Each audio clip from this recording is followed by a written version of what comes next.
Hey guys, it's Brian in the edit. I'm coming in with a clarification and an announcement. I just think it's helpful to do this at the top. So clarification, Twilight Mirage is really long. We recorded on it in 3 chunks throughout the year. So you're going to get a whoosh transition, and you're going to get your summaries to stay kind of on topic after those transitions instead of at the beginning in one big swoop. So just to sort of explicitly say that this is the structure of this weird episode that's kind of an experiment for us. Second thing is just the announcement is I'm doing a cookbook for Twilight Mirage as well. This one's a lot weirder. Obviously, it's also a lot longer, and it's been a lot more to come together. So instead of releasing it on the day of the episode, so you're hearing this on Tuesday, I'm going to release the cookbook on Thursday. So that's the 25th. Please check it out. This year, explicitly had Nico and Alice help me with a couple of recipes. So we all have worked really hard on it. I really hope you guys check it out. It's really funny and dumb and weird. So take a look at that. Enjoy the episode. Happy holidays. I hope everyone's having a really good time. And we will see you next year for the 1-year pod.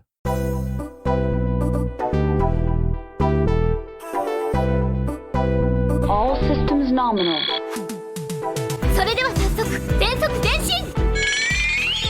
You know what the weak point of a mech is? The fucking pilot. Get away from her, you bitch! His papers say he was a raven. Protocol 3.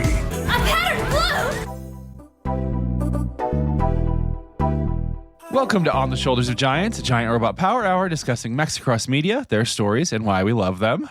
That was a weird Swedish version. Why we love them. I am joined by Alice. So I'm thinking of building a mech, but it's more of a concept of a mech, but it's more of the concept of a concept of a mech. But I need to feel like I want to make it. So I'm going to go lay over here in my suntanning bed and conceive of the concept of a mech. That's really dangerous. Okay, I'm also joined by Nico. I'm Nico, and I'm here to change what you think about milk. This holiday season, we're discussing the journeys of not 1, not 2, not 3, but 7 Omelas kids in Friends at the Table Twilight Mirage. Let's launch into it.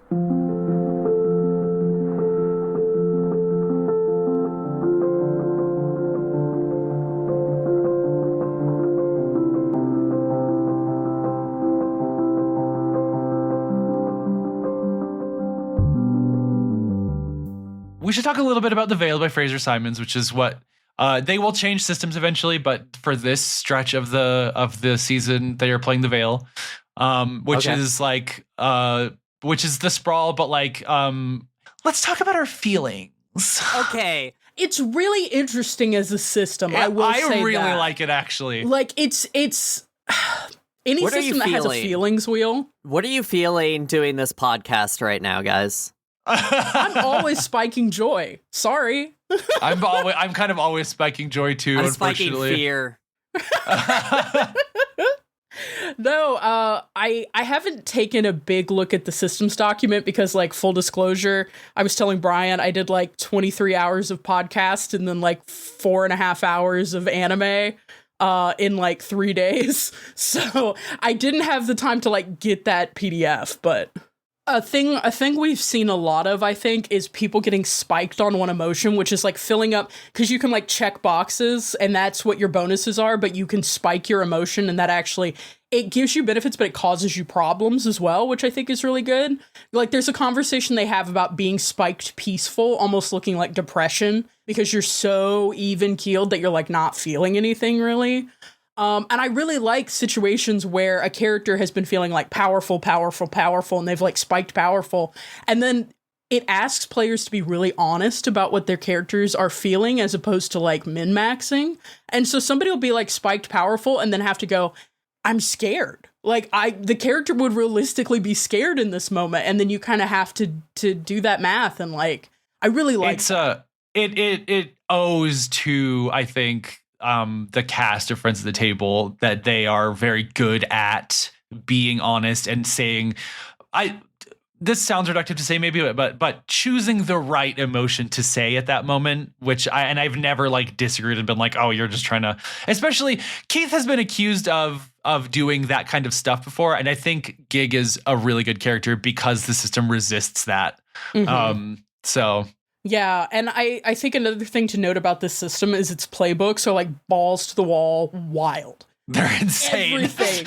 Like the names that they have. She plays the onomastic, Signet does. And like there's a whole thing about like who is hunting you from beyond space and time. And like everybody has a absolutely wild fucking situation going on. Yeah. Everybody's in just a very strange situation. Yeah, 1415's whole thing where it's just like, oh, that's neat. You're gonna die. Okay. Repeatedly. And depending on how you die, if you like die badly, you wake up in a weird situation. Yeah, like it's really cool. So are the frameworks of what you know about other characters and your connections also part of the Veil?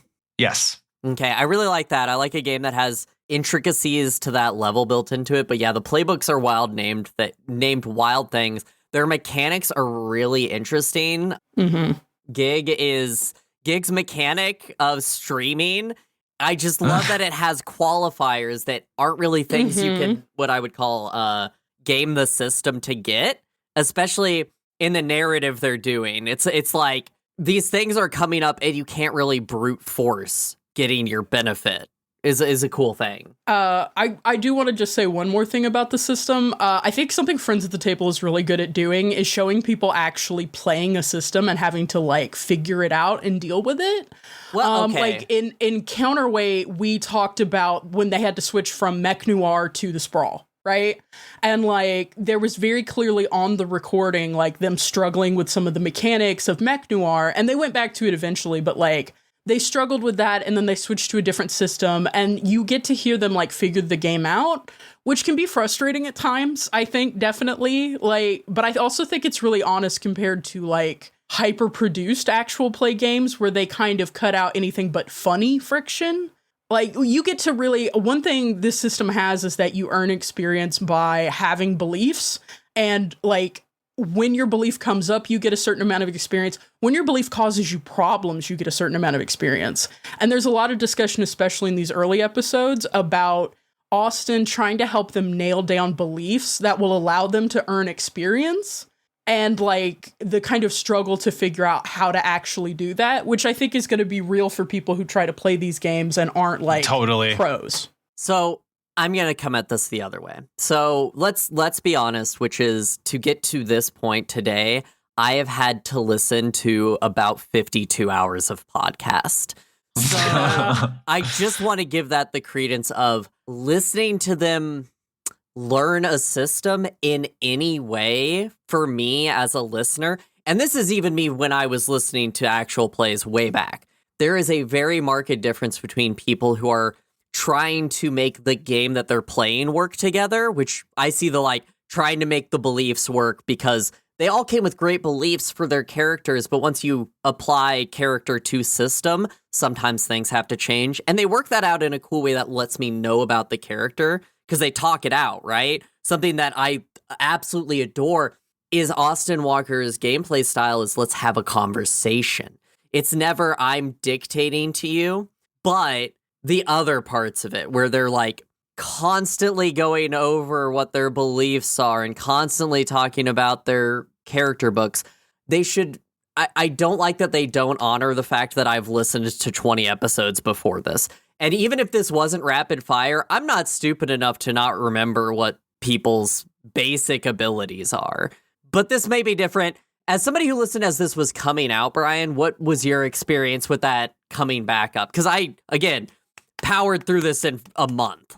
I actually didn't listen to this while it was coming out. I binged this. The only seasons of Friends of the Table I've actually listened to while they're coming out were the end of Song Fiel forward actually. So I it's a taste thing. You're right. I would say that's right. Yeah. I would say one of the things, and this comes up actually for Twilight Mirage more than any other Friends at the Table season, which is to say, like, I do actually hear people say, I am lost. I do not know what happened. I don't know how we got here. And so I actually think that them having those recaps or like quote unquote recaps or like reestablishing the characters might have been their attempt to kind of ameliorate that a little bit, because they did know that they were pulling probably about 1,000 plot points. The huge difference between Twilight Mirage and Counterweight mechanically is that there isn't a ground game and a faction game. There's just 2 ground games. So there's twice as much going on. I actually really like that though, because they were broken into groups of 3. Well, and the other thing too is like where when this stretch of episodes, which by the way we should say is the world building episode through episode 24, which is Godspeed Glory Part 3. And I will say the world building is really worth listening to as just a fun game. We'll talk about it. Yeah. We'll talk about it. It's incredible. But stuff is about to happen in the game right when we ended, such that we're going to swap a bunch of characters between all the groups. And so it'll be really that is part of the thing about having 2 ground games that is really fun to me. But yeah, no, I having listened to Song Fiel as it was coming out, like I do think the reminders whenever they switch teams, because they tend to do this, because this is a big group of friends to be in a podcast. Like, as someone who personally just started a game and was like, yeah, all 9 of my buddies get in here, and then split it into 2 games, literally based on kind of the way that I've seen friends at the table succeed with it. Like, it's kind of necessary to manage this many people, but like, I find it helpful when they repeat their goals and playbooks, when they switch like sides. That makes sense. That'll be cool. As it's coming out though, because I get what you mean. When I was listening in like a 23-hour block using Pocket Cast feature where it removes silences, which is actually really useful on this one compared to just running it faster, because there are a lot of silences. Pause. But they love a pregnant pause. They love to think, and I appreciate that, but I had to move through the material.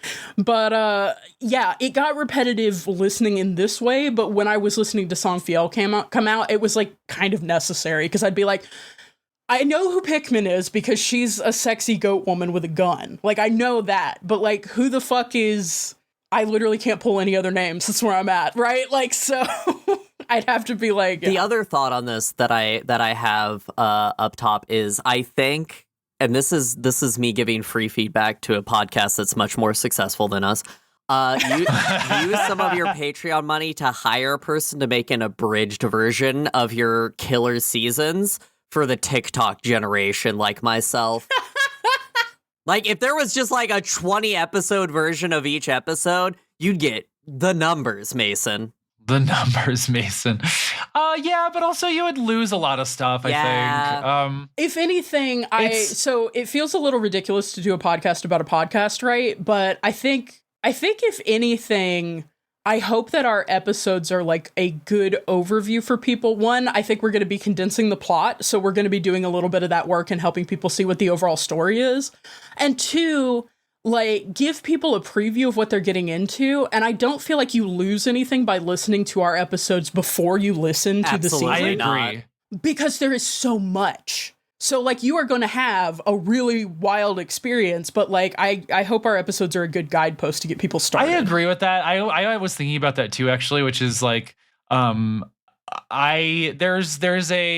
think I'm this kind of person where it's, like, I don't want to hear spoilers about stuff most of the time, but also sometimes hearing a spoiler is what makes me watch a thing. Yep. Do you know what I mean? But all that to say, my complaints about any length aside, I don't regret the 52 hours I've spent. And I didn't listen to it speed it up. I think God bless you. This is hard for me because I know how you both feel about him, but I'm going to give Austin Walker some praise.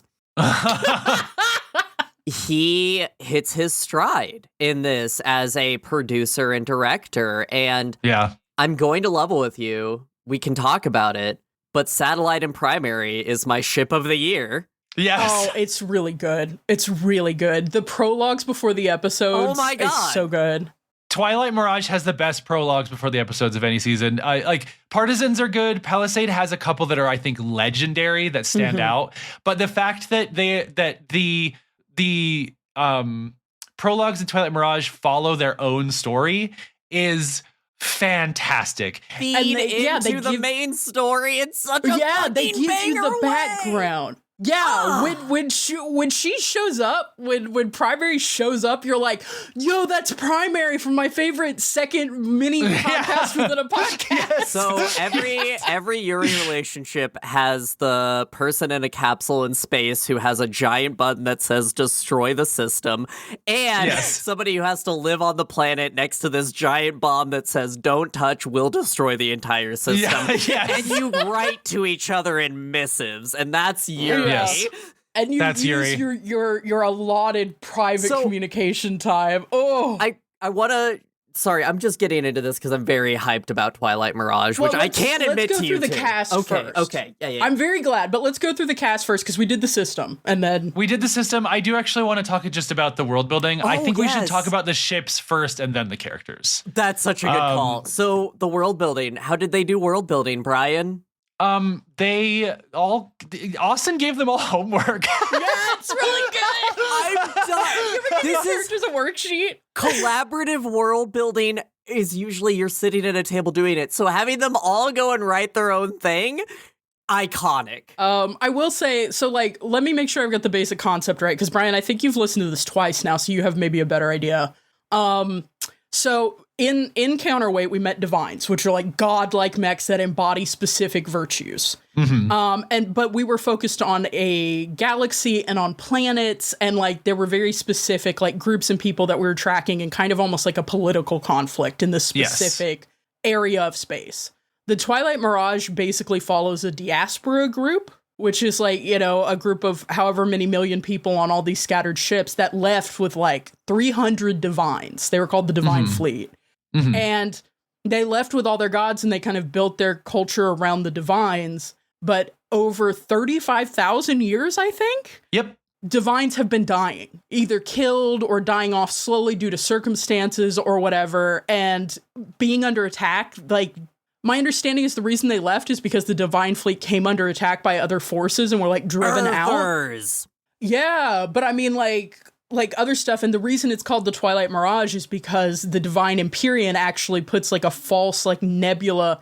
The Divine Empyrean basically popped smoke, and they just moved through the smoke constantly. That smoke does some weird shit.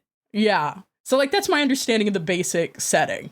Yes, the basic setting. Yeah, so I don't know if this is something that comes up. The frame setting in this, just, it sounds weird to say, but I think this is just how really long stories work, right? The frame setting that they do in Partisan actually, I think, does a little bit more work to connect Twilight Mirage to Counterweight. Basically what happened, and I don't know when they actually mentioned this or if it's just like an offline, but like, would you believe it? Oricon got really, really, really, really fucking bad. Yeah. Oh man, the Megacorp did something bad. Yeah. Word. So yeah, these people took like 300 divines and they left, and the kind of production like sensibility that went into that was just like, I'm glad we just talked about Lancer also when we get into this, because their priority here was like, we wanted to talk about Counter was so much about how society sucked and about how government sucked and about how like community can suck. And we wanted to make something that was about how like people can cohabitate in this way that works this well for a very long time. And I think the smart thing that they do that like, so Lancer makes Utopia interesting. You know, this is just something we talked about is how you make Utopia interesting to tell stories about. Makes it interesting by having all the action happen on the sidelines, right? Yep. They make it interesting by saying it happened. It was many, many, many families, many generations lived their entire lives in perfect utopia, but things change and it's over now. And we have to figure out how to deal with that while hurting the minimum amount of people, which I think is like so interesting. It's a really good tone shift too. I think there's a specific thing. I think Austin brings it up in the world building episode, because this was like in the conversation at the time that this came out, talking about disappointment with Mass Effect Andromeda. Because what Mass Effect Andromeda is a refugee story, but they present it to you as a colonial narrative. And like, if you actually looked at it as a refugee story, I think it would be a lot more interesting. But if you just look at things straight on as a colonial narrative, then you're doing the great man stuff. You're doing all the same stuff.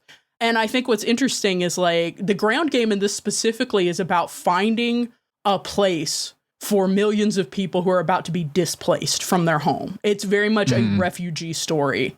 And like, I really appreciate the emphasis on that coming from that specific disappointment, because I remember having that same disappointment.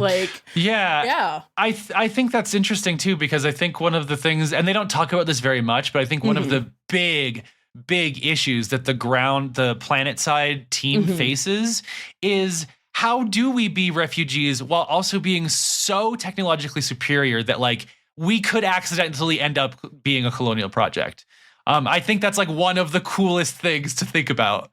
I think this is a good point to pivot to, like, what are our teams for the space and the ground games? Are we doing ships first? Yeah, we can do ships first. Yeah. So the Divine Fleet, actually, just to say that too. So this is Diaspora happened. The Divine Fleet just lives among 8-ish. Some of them are like, is this 2 ships? Is this one kind of 100 ships?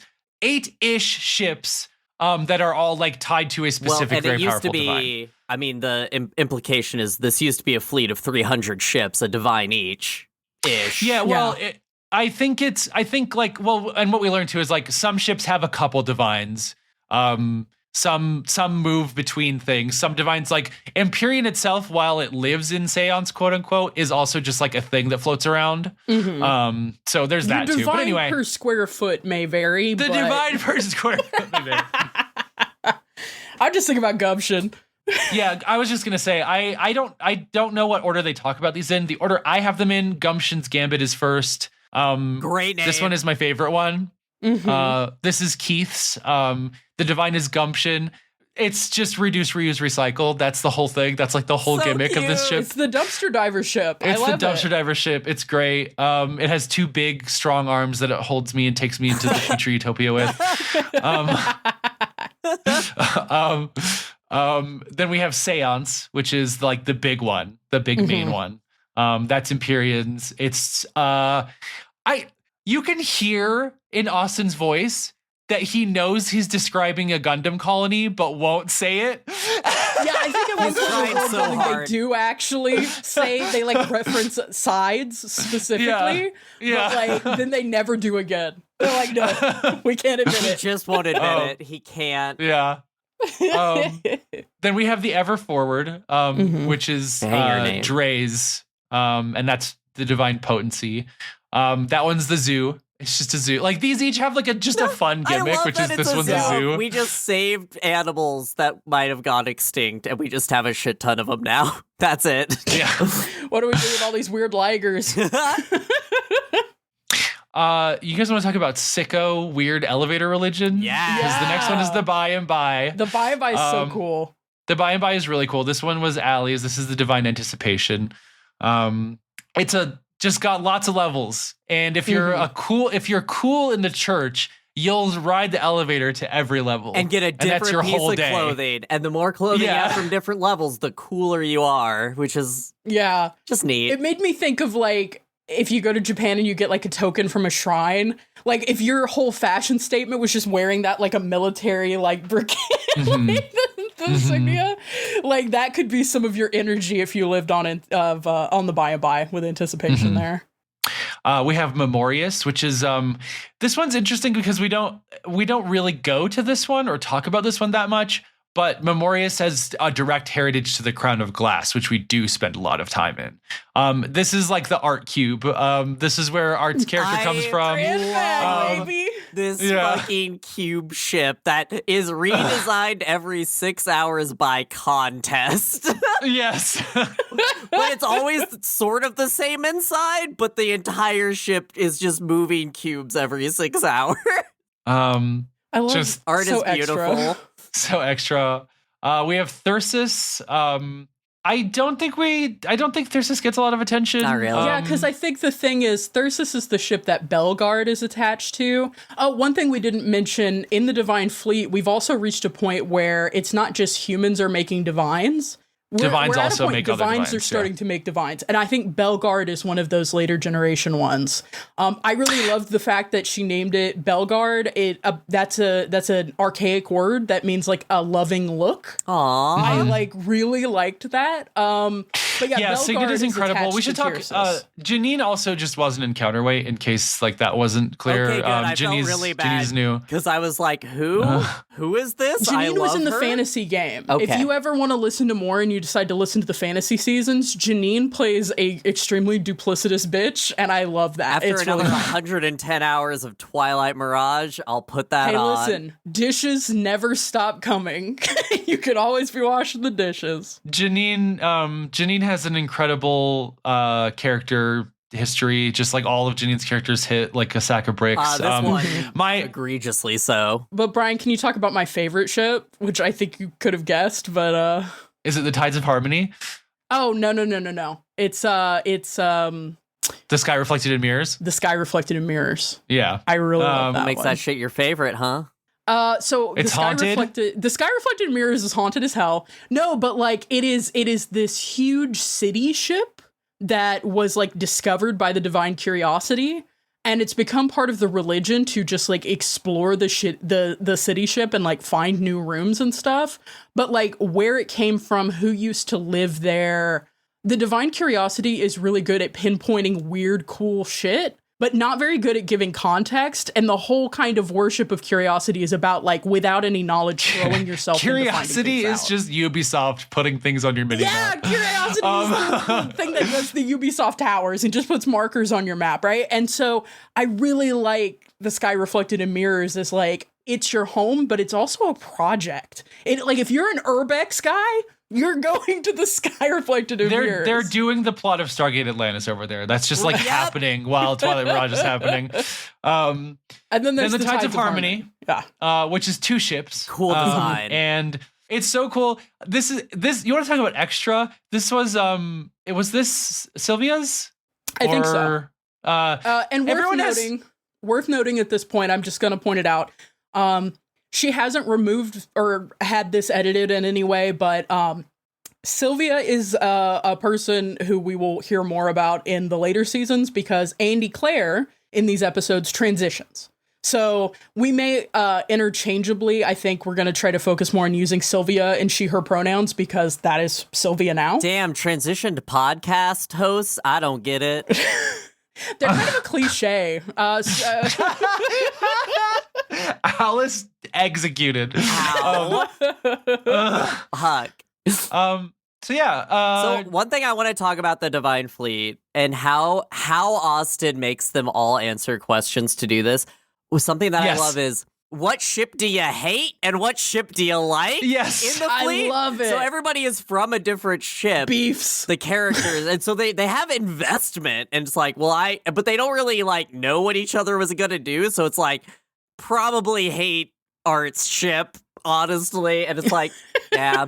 But also the Divines are all lacking in the capabilities they once had. And I love that because Curiosity used to be like, go here, there's a specific twig, it's going to give you knowledge, it's great. And now it's like, the twig of knowledge.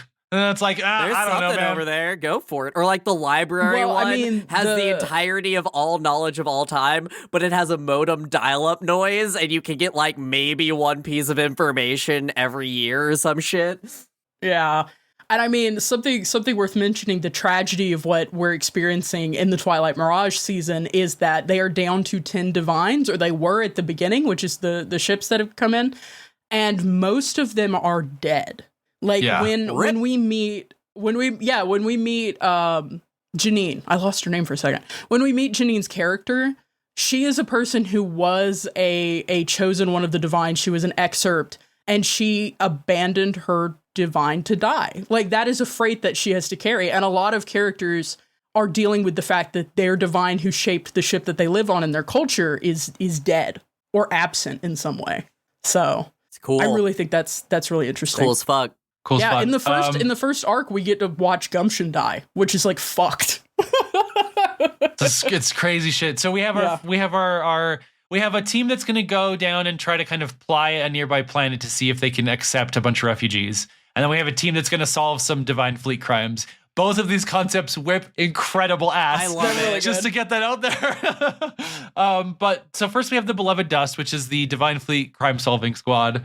ACAB includes the Beloved Dust. a cab. It does, unfortunately. But like that's the whole thing. They do so much work to like establish is that cops and incarceration mean such different things in the Divine And Fleet. they do and they don't. I have some interesting. They do and they don't. Thoughts about this. Yeah, right? exactly. But, so we have Signet. I'm sorry. Which I'm sorry. Sorry, let me get her full name. They marked scars of light and pitch, born in fiercest purpose, and beheld as the signet sealed upon our pact. Yes, AKA that's her Signet. name. AKA Signet.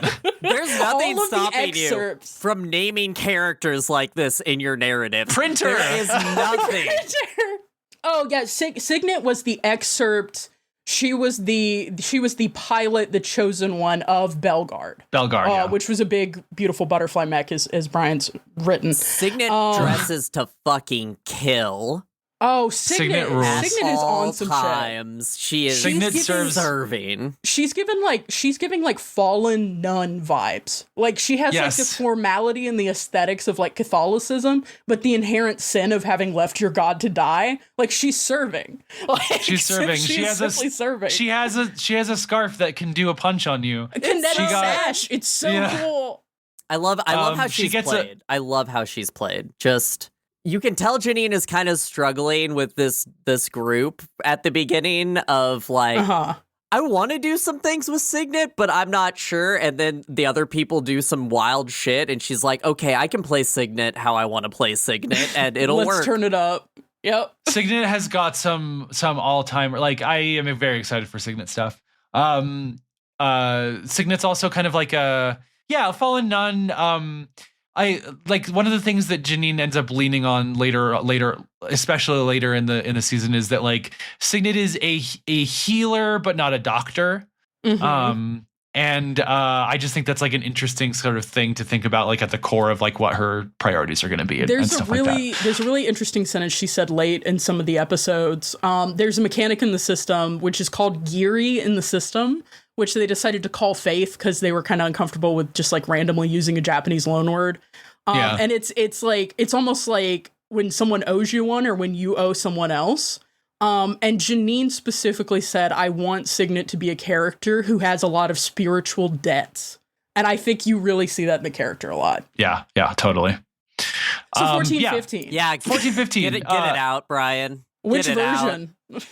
Which is your favorite 14-15? My favorite 14-15 version is a version I am going to refer to as the lawyer, and we have not met them yet. I'm very excited. Wait, no, I think we met public at person. the end, pretty much. Yeah, we meet lawyer. Oh, we did? Yeah. Oh, okay, good. Yes, the lawyer is my favorite one.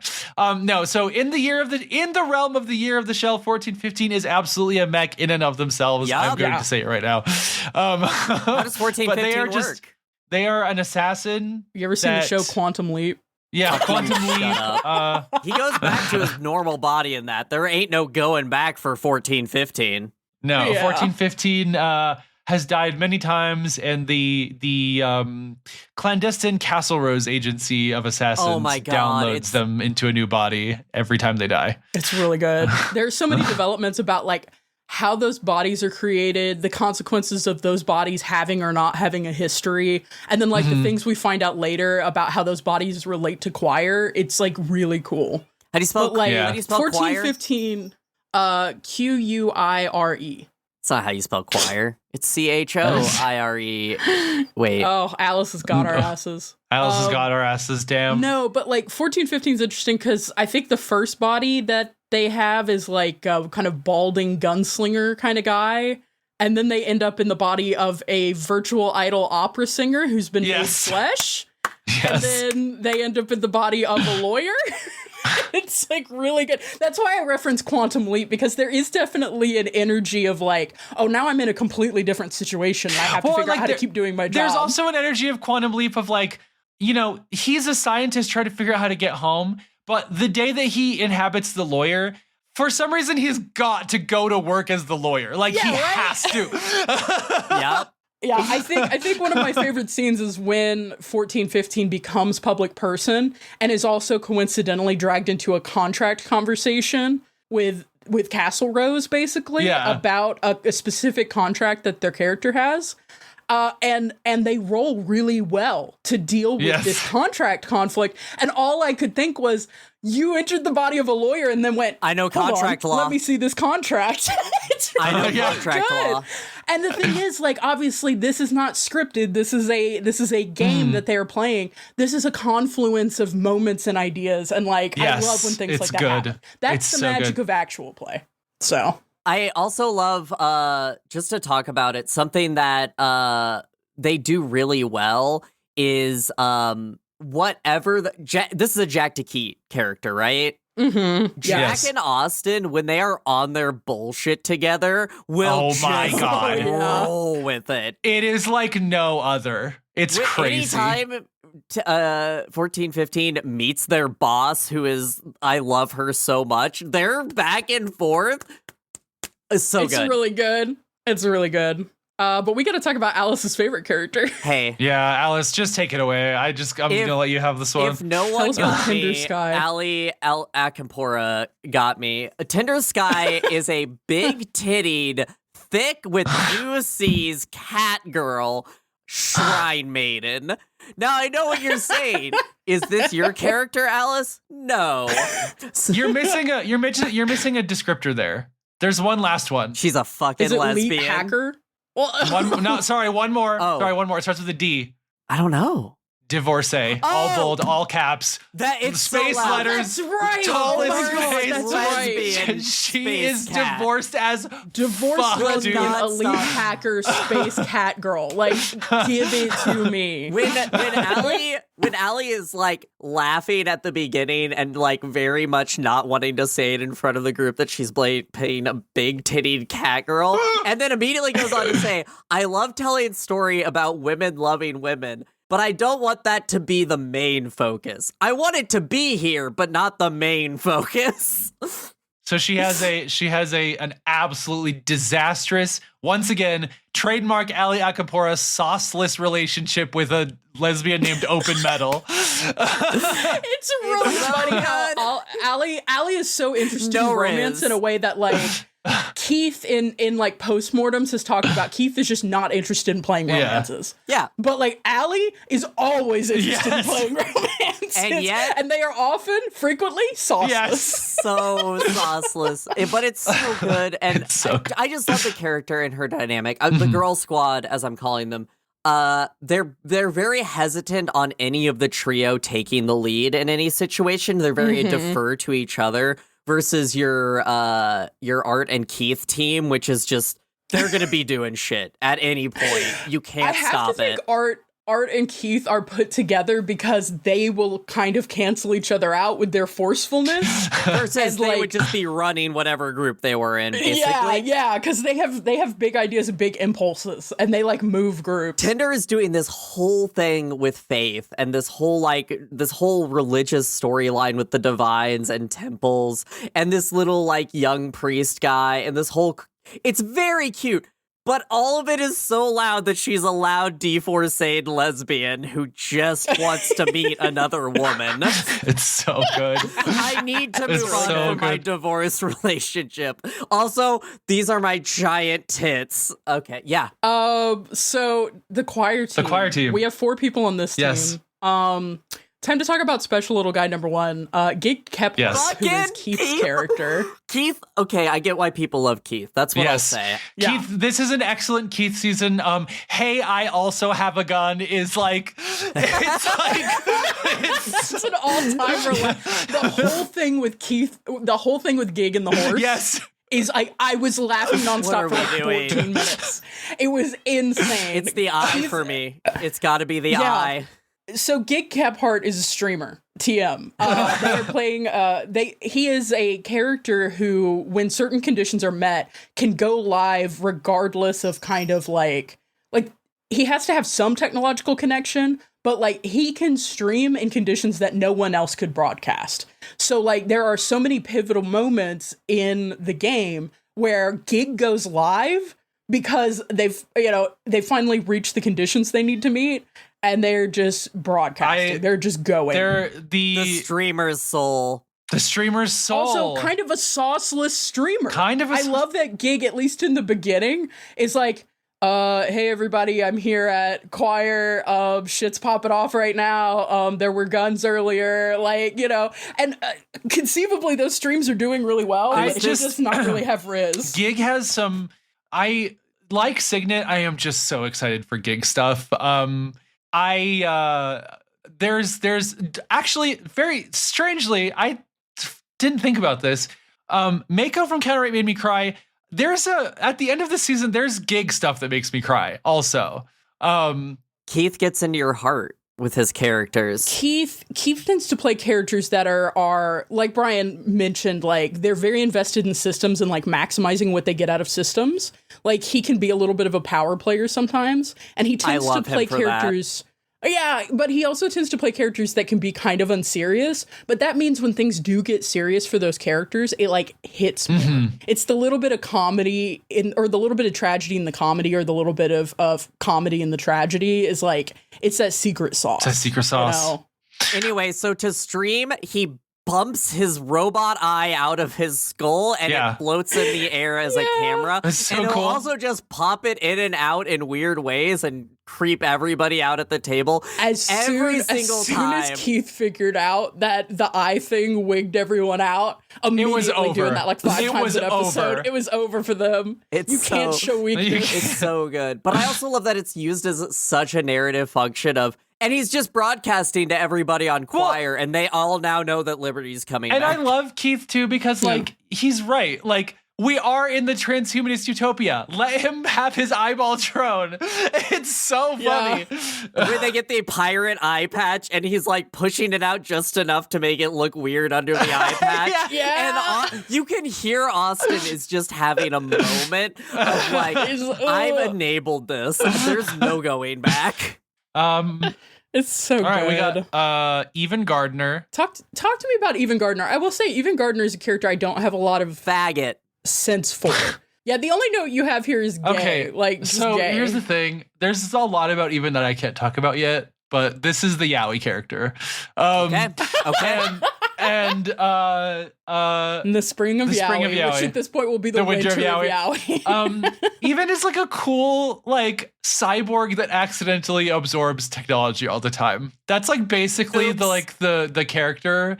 When we said that the Veil had crazy character sheets, this is the one that I think is like, if you want to talk about a crazy character sheet. It's a playbook of all time. Yeah. It really is. Even is like a and then I will talk about my other little baby. Your other little baby. No. Yeah, or did you have something I was just gonna say Even is like the in terms of who should probably be in charge, Even is like a 50-ish year old. Like I feel like Even is the dad of this group in the way that Signet is like the mom friend of the Beloved Dust group. Do you know what I mean? Yeah. Yep. Yeah, it has that energy. And even like you alluded to, is older, has a military background, and then had this experience that basically bonded him to a magic iguana. Yes. That is kind of an omni tool and an iguana at the same time. Omniguana. The person who played this, they were in the faction game. Yes, last time, Dre. Right? Yes. Yeah, Dre. Yes. I really like Dre's characterization. Like when they were doing the stuff in the faction game in Counterweight, I really liked when they did some of the character scenes, and it's been really fun to hear them actually play a character and like find a voice, really. Yeah. A consistent voice has been really enjoyable. Just one of the, like, a lot of the people in this podcast that we're podcasting about have very strong personalities and characterizations. Like, Allie is doing the Allie thing. Like, I already know who these people are. And so this was a fun little surprise to see somebody kind of find their acting voice in an actual play of this caliber. Yeah, totally. Sorry, Nico's other little special baby, Echo Reverie. Yeah. Your baby. They are, for me, I'm sure they're going to get separated, but for me, Gig and Grand Magnificent. No, it's Grand Mag for me. Sorry. Echo Reverie I love, but Grand Mag is my special little guy because he's such a loser. I assumed Echo just because Grand Mag is a loser, but just doesn't have small bean energy. Do you know what I mean? Oh, I don't like small bean shit. I like irritating people. I like irritating people. Grand Magnificent is an artist. Yeah, I to be clear, I was saying that I think Grand Mag is a great character. We will talk about Grand Mag a lot more in the ending moments, but I just like as a person, Grand Mag kind of sucks. Oh yeah, Grand Mag is the guy you know. Grand Mag is the guy from your MFA Twitter account. Like Grand Mag he's an artist. His chosen medium is mechs. Yeah. So his whole thing is he designs mechs to express different artistic ideas and does aesthetics and stuff like that. He has a tattoo of a bunch of different like historical mechs, which gave me big from Pacific Rim, I forget the name, one of the little gay scientists, I forget his name, Newton Geisler. He has all the kaiju tattoos on his arm. This gave me big energy for that. He's got a Gundam on his arm, like he just straight up just has the energy he has for me is the guy who got really into making knives in his garage, and people are like, wow, that's so cool. And he doesn't need a real job because his money's an investment. So he has a stall at the farmer's market where he tells you about the really cool knife he made, and he has a top knot. And that's Grand Mag to me. He has that energy. He has kind of wastoid guy who is really pretentious about He's got like shit, open-toed shoe Tony Stark energy to me. Like if and I think one of the God, I'm just imagining Tony Stark in Birkenstocks, and that's just Grand Magnificent. One of the things that makes Grand Mag special to me is I have some context that Alice kind of partially has, but Art's character in Counterweight was a pretty serious character, Cass. You know, ex-military, had the weight of the Apostolician, like, dynasty on their shoulders, that kind of thing. Art's other character in the fantasy game is a deeply conflicted paladin. So, like, both characters are characters with, like, a lot of responsibilities. The paladin has, like, a son that he's not super close to. Like, there's a lot of, like, deep, meaningful, mature struggle. So Grand Mag is such a departure that it is, like, more delightful for knowing that this is Art just going off the shits. Like, yeah. So I will say, and Art is an example of this, but you get it in a lot of RPGs, and I think we've all done it, which is you get an idea for a character, and it's sometimes a gimmick, and that gimmick can be rich kid who designs mechs, and eventually you find a narrative with that. But like Cass, when I remember Cass in Counterweight, it was always, former military guy. Okay, that was it. And then eventually it had a character arc, but I don't know. Yeah. No, I do think that Cass was like a late game pop. I think that, as opposed to Aria Joy. I think that Grand Mag is also kind of a late game pop. I think that in the early stages here, he's just, there's not a lot going on there to me. I like the light drawing. For me, that's cool. For me, the light drawing. For me, it's the designing a crazy glass body after being negged by a beautiful woman. So that's where he gets interesting to me. I agree. That is literally where I start being invested in Grand Mag as a character. But like all of the stuff leading up to that, it perfectly explains why he would be so insufferable and then accidentally create the body of the big bad. Like, that's exactly the hubris, the folly. Like, this is Ultron. It really is Tony Stark in open-toed sandals in that kind of way. Yes, totally. Yes. And then last but not least, we have Echo Reverie. Garrick from DS9. Yeah. That's, yeah. Also kind of like literally a character who does parkour. Like, yeah, parkour. You want to talk about what is it called? Urban exploration? Urbex. Yeah. You want to talk about that? Yeah. Echo's great. I kind of think Echo has special little guy energy. Yeah, they kind of do. I think what's interesting, so another thing that we haven't really touched on but is present is that there is the mesh, which we saw in Counterweight, where like there were strati, there were people who worked in the mesh. 6G. On the Twilight 6G. Yeah, it's 6G. In Twilight Mirage, that has become Like, y'all ever read Snow Crash by Neil Stephenson? I started it, but I don't believe I ever finished it. But, like, so much of that book is so invested in how people present themselves in online spaces that are kind of like Second Life, or they're kind of like, you have a complete persona and you move through spaces. The Mesh is like that. It both augments reality, and then there are totally different mesh-based spaces that you can just sit down in a waiting room and then go to those spaces. Like, Allie curates specifically almost like a speakeasy that's completely in the mesh. It has no physical form. They can do this because everybody has like a little chip that connects them to the internet, except some people don't anymore because of the decline of the divines, and Echo is one of those people. So from a fundamental level, Echo is alienated from most of what the Twilight Mirage is about. Yeah, which But is it's really interesting. done in such a cute way, and I just want to put his character in a car seat so nothing bad happens to Echo I love Echo. on this wild ride. I think that's my special little guy pick so far.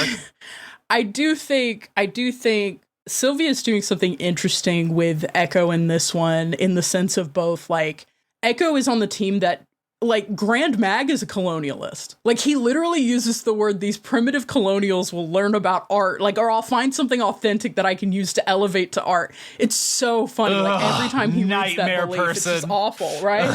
And then Echo is a person who's technically on this mission, but also has a lot of doubts about whether they should even do this. Like, should they connect these people to the mesh? They're also the one that ends up, like, I think, connecting on the most deep level with the history of the planet in a really special way. Yeah. That I think lends to their kind of position in the story, which I think is fun. Especially when we get to that which is like big moment. Tabletops, like, first art. that could have been anybody. That could have been Grand Mag in that ruin. It's just that Sylvia decided to go that way. I just love tabletops. I don't know. Yeah, they're really good. So now that we've done all of the character introductions and all the stuff, I think we can gloss through, because like you said, Brian, this is one of our longer records, but honestly, these early episodes through the end of Godspeed Glory is, for the most part, until Godspeed Glory, is kind of like, not monster of the week, but like everybody's kind of doing their thing and facing like specific situations. Like the investigation team is investigating, the ground team is exploring, like they're doing very specific stuff. And it isn't until you get to the end of this listening section with Godspeed Glory that, one, the groups are being really mixed together again, and two, that there's like huge like world shattering stuff. Like, there's been stuff going on in the background, but yeah, like there's the Beloved Duster kind of called in because there's like a big like religious ritual / historical ritual / like VR experience. Like, they kind of go in to have the experience of Ready Player One, but as a spiritual experience. Yeah, it's weird. Can I ask a very pregnant question? Yeah. When does a mech appear? What do you mean? Like, When does the first mech appear in this? when Signet calls her mech that she moves around in to rescue Mariposa. Chiron, the robot. The Mariposa. Yeah, the Mariposa. Yeah. I love the Mariposa. Yeah, the Mariposa's great. So yeah, that game kind of contends with that and trying to protect both the Cadent, who is an important religious figure who's going to be really important at the end of this kind of listening period, and also these like religious rites, this game. But unfortunately, despite like, I think they had a successful mission, they are witness to Gumption dying. Yeah. Gumption being murdered. The New Earth hegemony, which is Fucking obsessed with this is okay. This is cool what shit. Twilight Mirage hit, was the New Earth hegemony, which is, we send fucking sleeper shits towards the Divines to kill them. Why? The Divines have to die. Yes. They want the people of the Mirage to come back. Love. Yeah. Love Morning's Observation. I love that Morning's Observation is like, I don't know, I'm doing my job. All I know is like, we want you to come home and you won't come home, and This et cetera, feeds et cetera. this feeds the family back home. And family is important, and humans are family, not them. Mm-hmm. Yeah. There's a real divide. I think it's interesting because I think when the idea of the divine is posed, like a god machine that embodies a virtue, every religion implies atheists. You know what I mean? Like, every religion implies people who don't believe, because for all the people who believe and buy in, it's not going to appeal to everyone. And so like the New Earth hegemony thing is like, we've got millions and millions of people just tooling around on a forever road trip because they're obsessed with their machine gods. They need to come home and grow up. we're gonna have to kill their machine gods, which is just wild. It's so cool. The natural extreme of we just don't need them. Just get rid of them. They sully what we're doing. And it's just a job. This person is literally just feeding their family back home. And they're like, it's actually not hard for us to get here, which is like mind blowing because the Mirage is supposed to be hidden. And there's a sacrifice that's made, right? They call this sleep detachment when you're dispatched on this mission. And the thing is, like, you're kind of put in cryo sleep, I guess, and like shot at where the Mirage is supposed to be to do these missions. And hundreds of years pass back on Earth. That's something Morning's observation brings up. It's the forever war. Yeah, it's forever war. They're doing their jobs, but also I think Morning's observation is more open to kind of almost joining the beloved dust by the end of our listening session, because they're very aware that like they were fighting for a cause, but at this point they are literally factually, due to the dilation of space, hundreds of years from anyone who loved them. Yeah. Like there's nothing left for them on Earth. They can't go back. Yeah, you can't go back. They can't go back, and like people are I think the Morning's observations like story is so cool because it's like you can't go back. But he's like learning that there are people that want him here, that want to make him comfortable and like want to like make him spaghetti. Make him spaghetti. Yes. Make him So mid real. spaghetti. So that's like kind of the overarching thing that's going on with the beloved dust team, I would say. Yeah. And then on the planet, their whole thing is they're kind of doing like a West Marches type thing. It's I think this so was interesting cool. the way that Austin described it. There's a huge ass hex map and they're exploring hexes. And when they put down a node of the mesh, they get information on like 4 surrounding tiles, I think. But otherwise, they're kind of left to pick their own direction. Like, Austin knows what's on this map and where things are. There's a really funny moment that happens later with Gig just picking a random hex and happening upon, like, the most important thing in the world. And you found the most important object on this map. So good. Because it was just already on the map, like, and it was totally random. They couldn't see what these things were, but Austin knew where they were, you know? And, like, but also it's an exploration game. Yeah, but they're expanding the mesh, but it has this very Wild West feel, but like a fun Wild West feel. I don't know. But also, it's very a Wild cool. West that specifically acknowledges that there are societies already in place. That are living and thriving and just they're there. Well, and like they have their own conflicts, they have their own sensibilities, and then what we find out a little bit later too is that like this timeline has been long enough that like a lot of these people actually came from the Divine Fleet originally. And the whole reveal around the Mondati, Yes. the Savage Mandate, dropping and the the L? Salvage Mandate. Mandate.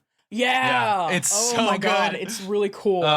But yeah, I just Because, I mean, if you're going to talk about a timeline of like 35,000 years, like you have room to get weird. Because there's just drift, information drift, language drift, cultural drift, like. There's one of the intros that talks about choir and where the word came from, the archaic, like this is like, and then the reveal that choir is a living thing, which happens really coolly. Like, I don't know, just language evolves. 3,500 years evolves. Speaking Anyway, of Brian. language, I had this from the transcript in my notes because it made me laugh so hard. It's so fun. This entire exchange where Austin is just speaking random language to Grand Magnificent and then says Susanna Manana and then they go off on a bit about how Austin just spoke Yeah. Minion. It's Susanna very Manana. funny. Oh my God. They got minions. But yeah.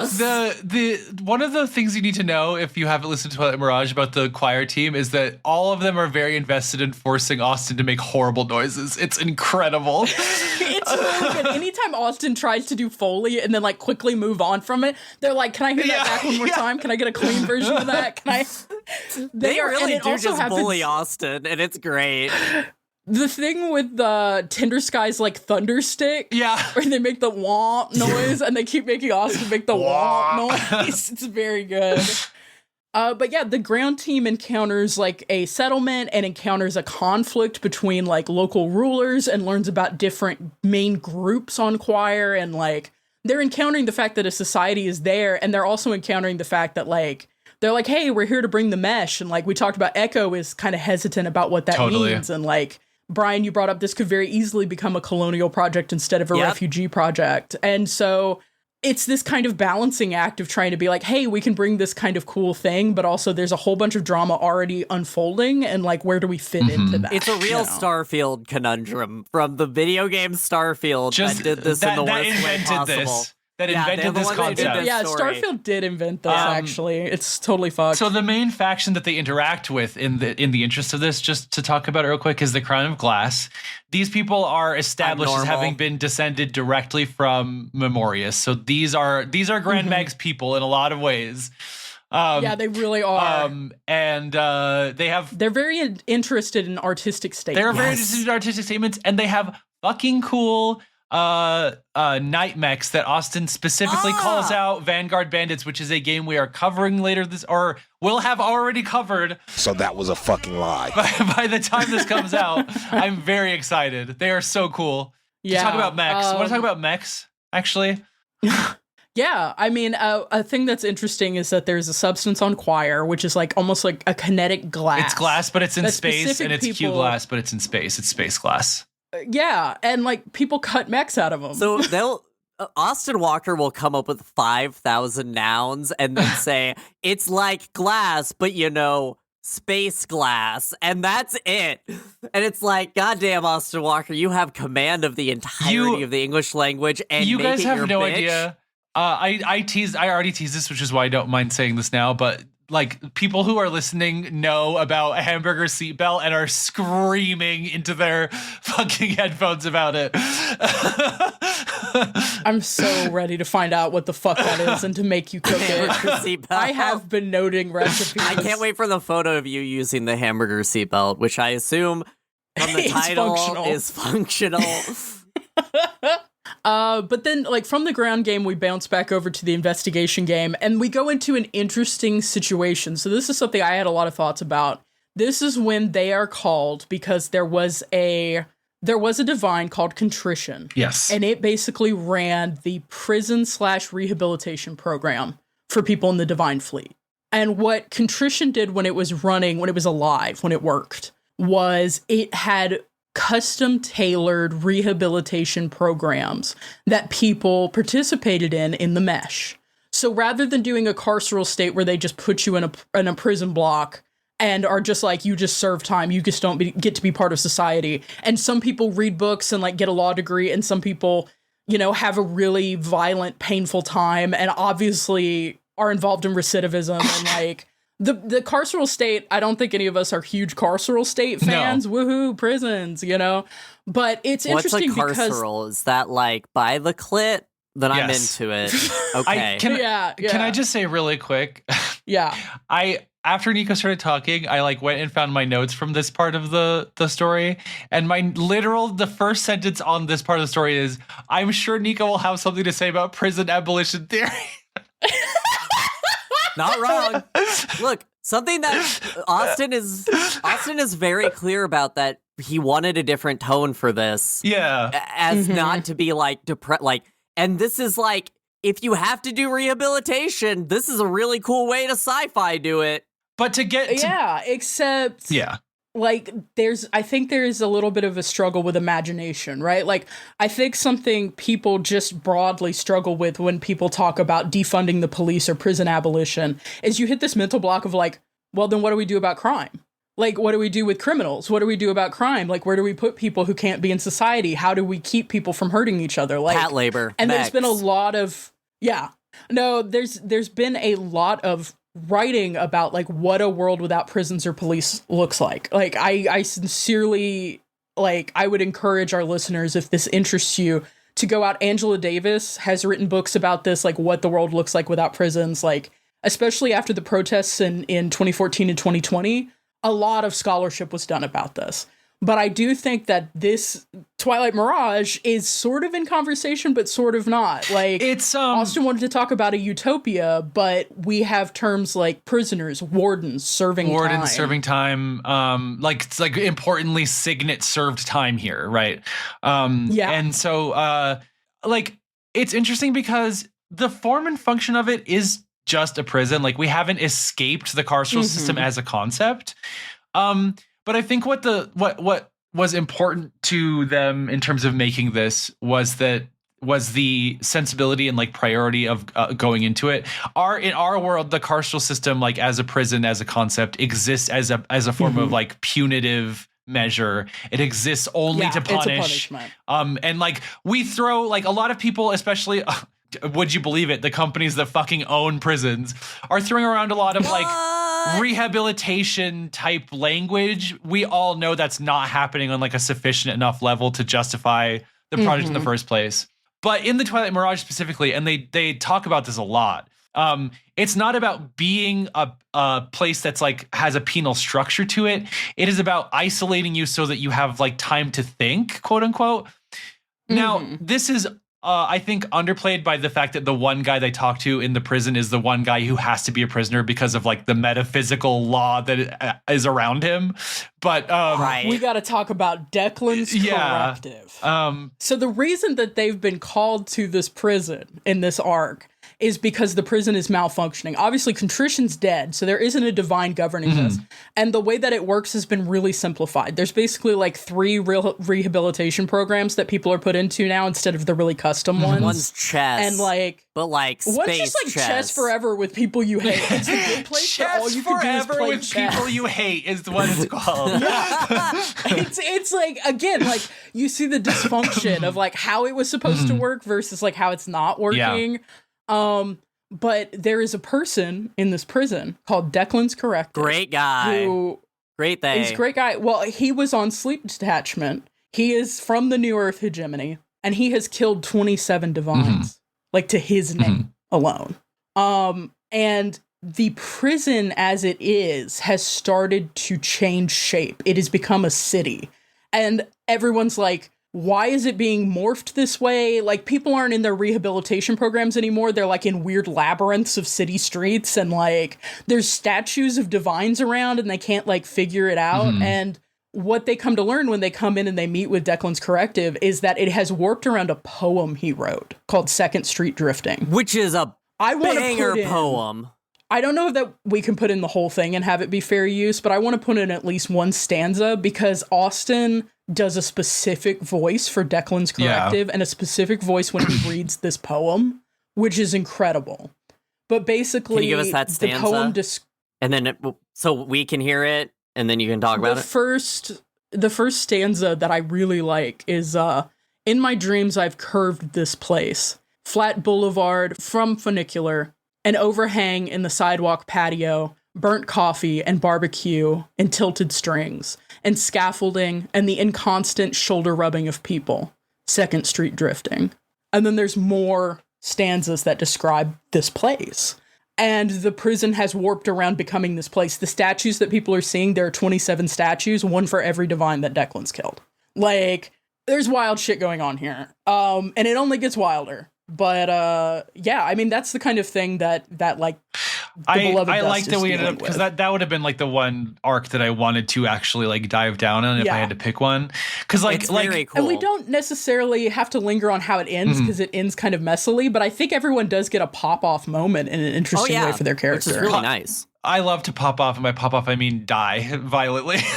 Yeah, literally. So Tinder Sky ends up having to confront the iconoclasts who are constantly pursuing Signet, and has to do a whole bunch of like brain hacking stuff, has to like contend with this stuff. Who are the iconoclasts? Well, they're the past and future of humanity. We didn't talk about this, but one of Signet's character playbook abilities is constantly being pursued, and so they came up with the iconoclasts, who are the past and future of humanity. That's what they look like. They're made of strange material, and they are faceless. Bro, the horror they milk out of describing the iconoclasts in different situations is wild. And they become so big in the story, and they're from one of the play. They become a major player in the story. They become a major player in the divine cycle. But yeah, so Tinder Sky gets to do some crazy brain hacking stuff. Signet ends up using one of her abilities that teleports her and Tinder Sky into the dead body of her divine, which is a weird intimate moment. And adorably uses the rigging that would have gone on the suit into a hammock, because the divine's fucking dead, and they sleep in the corpse of a dead divine. Yeah. Yeah, Signet's normal. Signet's fine. And then 1415 like breaks what's going on with the situation by taking on a punishment like headset thing and then just dying, because that's 1415's ability. Die, come back in a different body. It's wild. That whole thing just pops off so crazy. It's really, really good. Yeah. Mm-hmm. Other big things that happen up at the top that like are just kind of like leading us up to what I think we're going to be talking about in the next recording as like the main thing that Twilight Mirage becomes about. But what's up? I do actually want to expand a bit on Satellite and Primary. So the narrative function of this, and one of the best parts, my favorite episode of Counterweight is the one where Austin just reads 3 short stories, and it evokes like those 18th century like playwrights who would just read a story to you in a very verbose and pretty way. Sure. You know, the Dickinsons and the such. And the story is this cool framing, and it pays off so well by the end of this first arc about them being like, hey, I think something's going wrong with Choir. And it's like, you gotta press the button that kills everything and forever. And it's like, but what if I'm attached to our relationship? And it's beautiful. And then Primary really is just also listening to the podcast and is like, my Blorbos from my shows. Oh my God, literally, she's like, the people that are down there I've actually invested in, which is like a cool, like, cheer for your players thing. Mm-hmm. And the other thing I is love that at the end of each episode, a Jack DeKeat song starts with a cassette tape sound, and every time the cassette tape sound hits. I'm Pavlovian now. Yeah, it's like, here it comes. I have to listen to the song through every single time. It's the Twilight Mirage soundtrack is really good. Legitimately, when I was stuck at my office job and one of my coworkers used to just listen to a Christmas CD on loop, and I got rid of that shit when she left the job, I would just put on Jack DeKeat's Bandcamp and just listen to the Friends at the Table albums. And, like, I didn't listen to a lot of Twilight Mirage because I hadn't listened to the season, so, like, the songs didn't hit for me the way that, like, listening to a song from, like, Song Fiel did. Now they're hitting for me, and I'm like, oh, when I hear On Sleep Detachment, even as, like, a little sample, I'm like, oh, fuck. Okay, yeah, but just to kind of get us there, where we're going to be at for our next recording is going to just be that, for the ground game, we already mentioned it, Grand Mag was kind of like nagged into creating the next body of the evil divine Independence. You will remember Independence from Counterweight as one of the divines that used the sterile combustor to try and kill Rigger and failed. So... And I love how Independence is described. Like, again, I don't think we could sample it, but What are the 5 specifically parts of a body, by the way? It's like heart, lung, circulatory system, Obsessed legs, with circulatory system. Knees, really good knees. Anyway, we find out that Independence has just been causing a lot of problems for like basically its entire existence. Well, it's interesting because, like, independence obviously is a virtue that is highly prized, like in America specifically, and a lot of different places, is this idea of separating yourself from something that is bad for you and finding, like, power in striking out on your own and becoming self-sufficient. Independence in this presents the negative side of that. This insistence on isolation, this insistence on you can only ever do anything alone. The kind of person who makes the statement, we're born alone and we die alone, despite the fact that, like, you have to get born from someone and you have to get born, die alone. You have to get born. Like, it's that kind of terrible assertion of independence. As Twilight Mirage listeners know, this next descriptive bit is kind of audio hell because the faction that works for Independence is called the Independents. Yeah. So Independent TS. So a bunch of crazy shit happens. Just to like lay it out there in case anybody's confused, because like I said, people have talked about being confused. Where we're at the end of Godspeed Glory is that the Doyen has used the Independents in an effort to What's give a Doyen? The leader. She's the leader of the Crown of Glass. Of the Crown of. The one who nagged Grand Mag into making this body for her. She plans on giving Independence to the Iconoclasts. So we're merging the two games. There is a really cool speech that the Doyen gives about being inspired by the Iconoclasts to create things to embody virtues that don't resemble humans. Directly speaking to that we could have made them look like anything, we made them look like us. She said we have to stop making them look like us. we could have only ever made them look like us. She's basically... Because the iconoclast can think different, and she wants to do something. This whole speech is amazing. The music's well behind. They play this reveal of her in the cockpit, giving this speech about her beautiful evil plan. BBEG moments of all time. She says, for all their beauty, for all their impossibility, for all their power, we could only have ever made them look like us. She's basically just arguing that when humans make divines, they're making something that is, it's the allegory of the cave. They are making shadows because they are limited by their own imaginations and their own values. We should divorce from divines entirely and allow them to create something totally new and totally beautiful, which is what the iconoclasts want to do with volition, which is not a divine. It is something else that they haven't named yet in the season, but it is the moon of choir. So the moon is evil. Yeah. The iconoclasts are evil. The fifth moon is evil and hates you. The other 4 moons presumably the other are fine. We don't know. So we get a lot of information, right? The Caden gets kidnapped. The religious figure that they were trying to protect in the very first arc is kidnapped and brought to the ship that is closest to Choir, the By and By. All of this political stuff is happening. And also, I believe it's Primary and Satellite that inform us that Empyrean is dead and has been for like 2 months. It's so the good. Twilight Mirage. It's such a good It ends reveal. with a literal ready room scene with fucking them being like, hey, both teams, we're all together now. And it's the best moment having the Grand Bag speak up. I die. When Art makes a comment, I have 3 notes very close together. One is a quote that Art said, "None of Grand Magnificent's clothing has ever been washed in a traditional manner." And then I wrote, Grand Mag is the only character that has ever existed. And then the last thing I wrote down was a great quote from Grand Mag. That is, "I was just giving Robespierre the best guillotine in town, and I'm feeling so attacked right now." It's so good. Have I ever done laundry? Not physically. These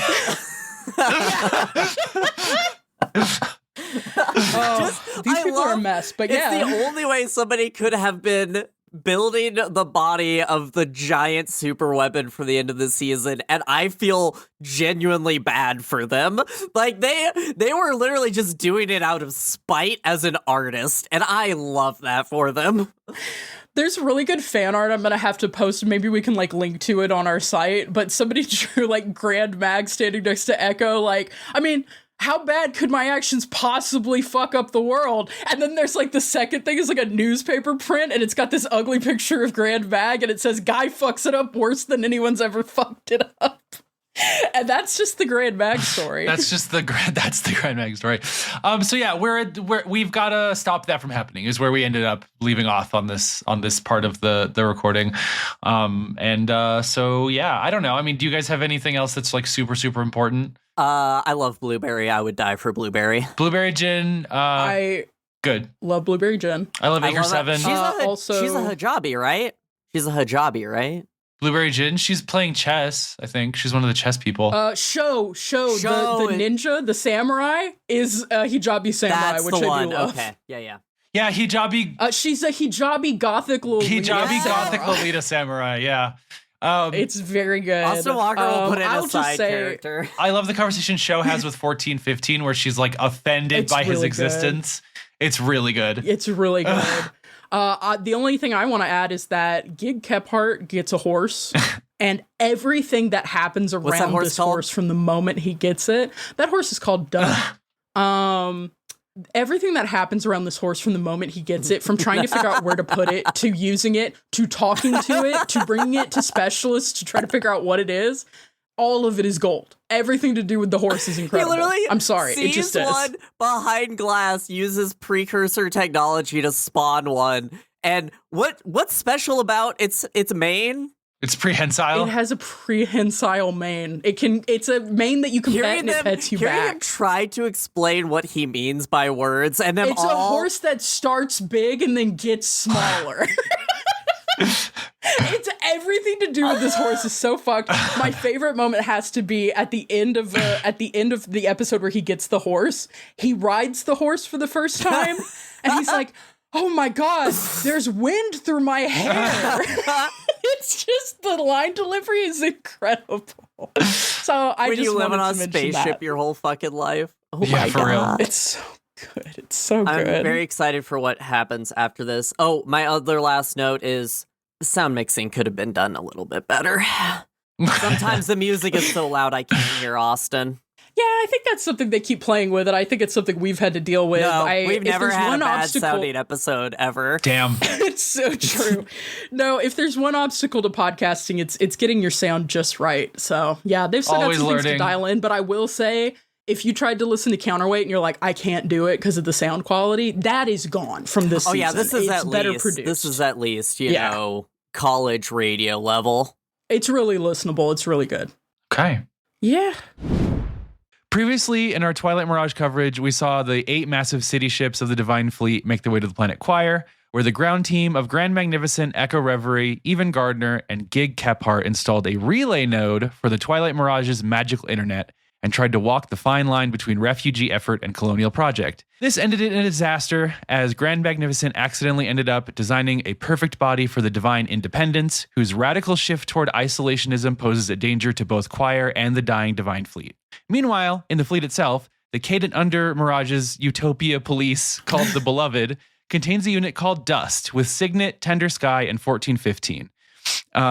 The Dust deals with a 2-pronged ongoing threat of the New Earth hegemony, who seeks to force the Divine Fleet to return to the ancestral home of humanity, and the Iconoclasts, beings that serve a massive black moon entity called Volition. These 2 threats, along with Independence and the already complex and conflicting native factions of Choir, have put the Divine Fleet in a stranglehold. In a climax of our last section, the Divine Independence went to the service of Volition, seeking a mind to complete itself. A breakaway faction of the Divine Fleet called Sui Juris kidnapped the Cadent, and the New Earth hegemony attacked in full force, leaving the player characters to divide themselves into crisis teams to try and curb the damage of the ongoing escalation. Choir itself seems to respond to the situation by duplicating itself into 8 distinct planets in an event called the Miracle of the Mirage. In this section, we will explore the ramifications of a very suddenly and vastly changed Twilight Mirage over the course of a year, then rejoin our player characters in a new faction called the Notion, which seeks to prevent the increasingly contentious factional disputes between all 8 planets from becoming another unstoppable crisis machine. I think the fandom agrees that this section is where the season explodes and why it ends up being 70 episodes and like they just completely lose control. I feel like, which is in my opinion kind of okay because this stuff all rules to me, but like we have lost it. There's way too much going on. Yeah, there's. Austin Walker must be stopped. Yeah. Hideo Kojima voice. I don't know that Austin is completely to blame. There's some wild shit that. Anyway, I just want to say, Choir said, never let them know your next move and split a day planets.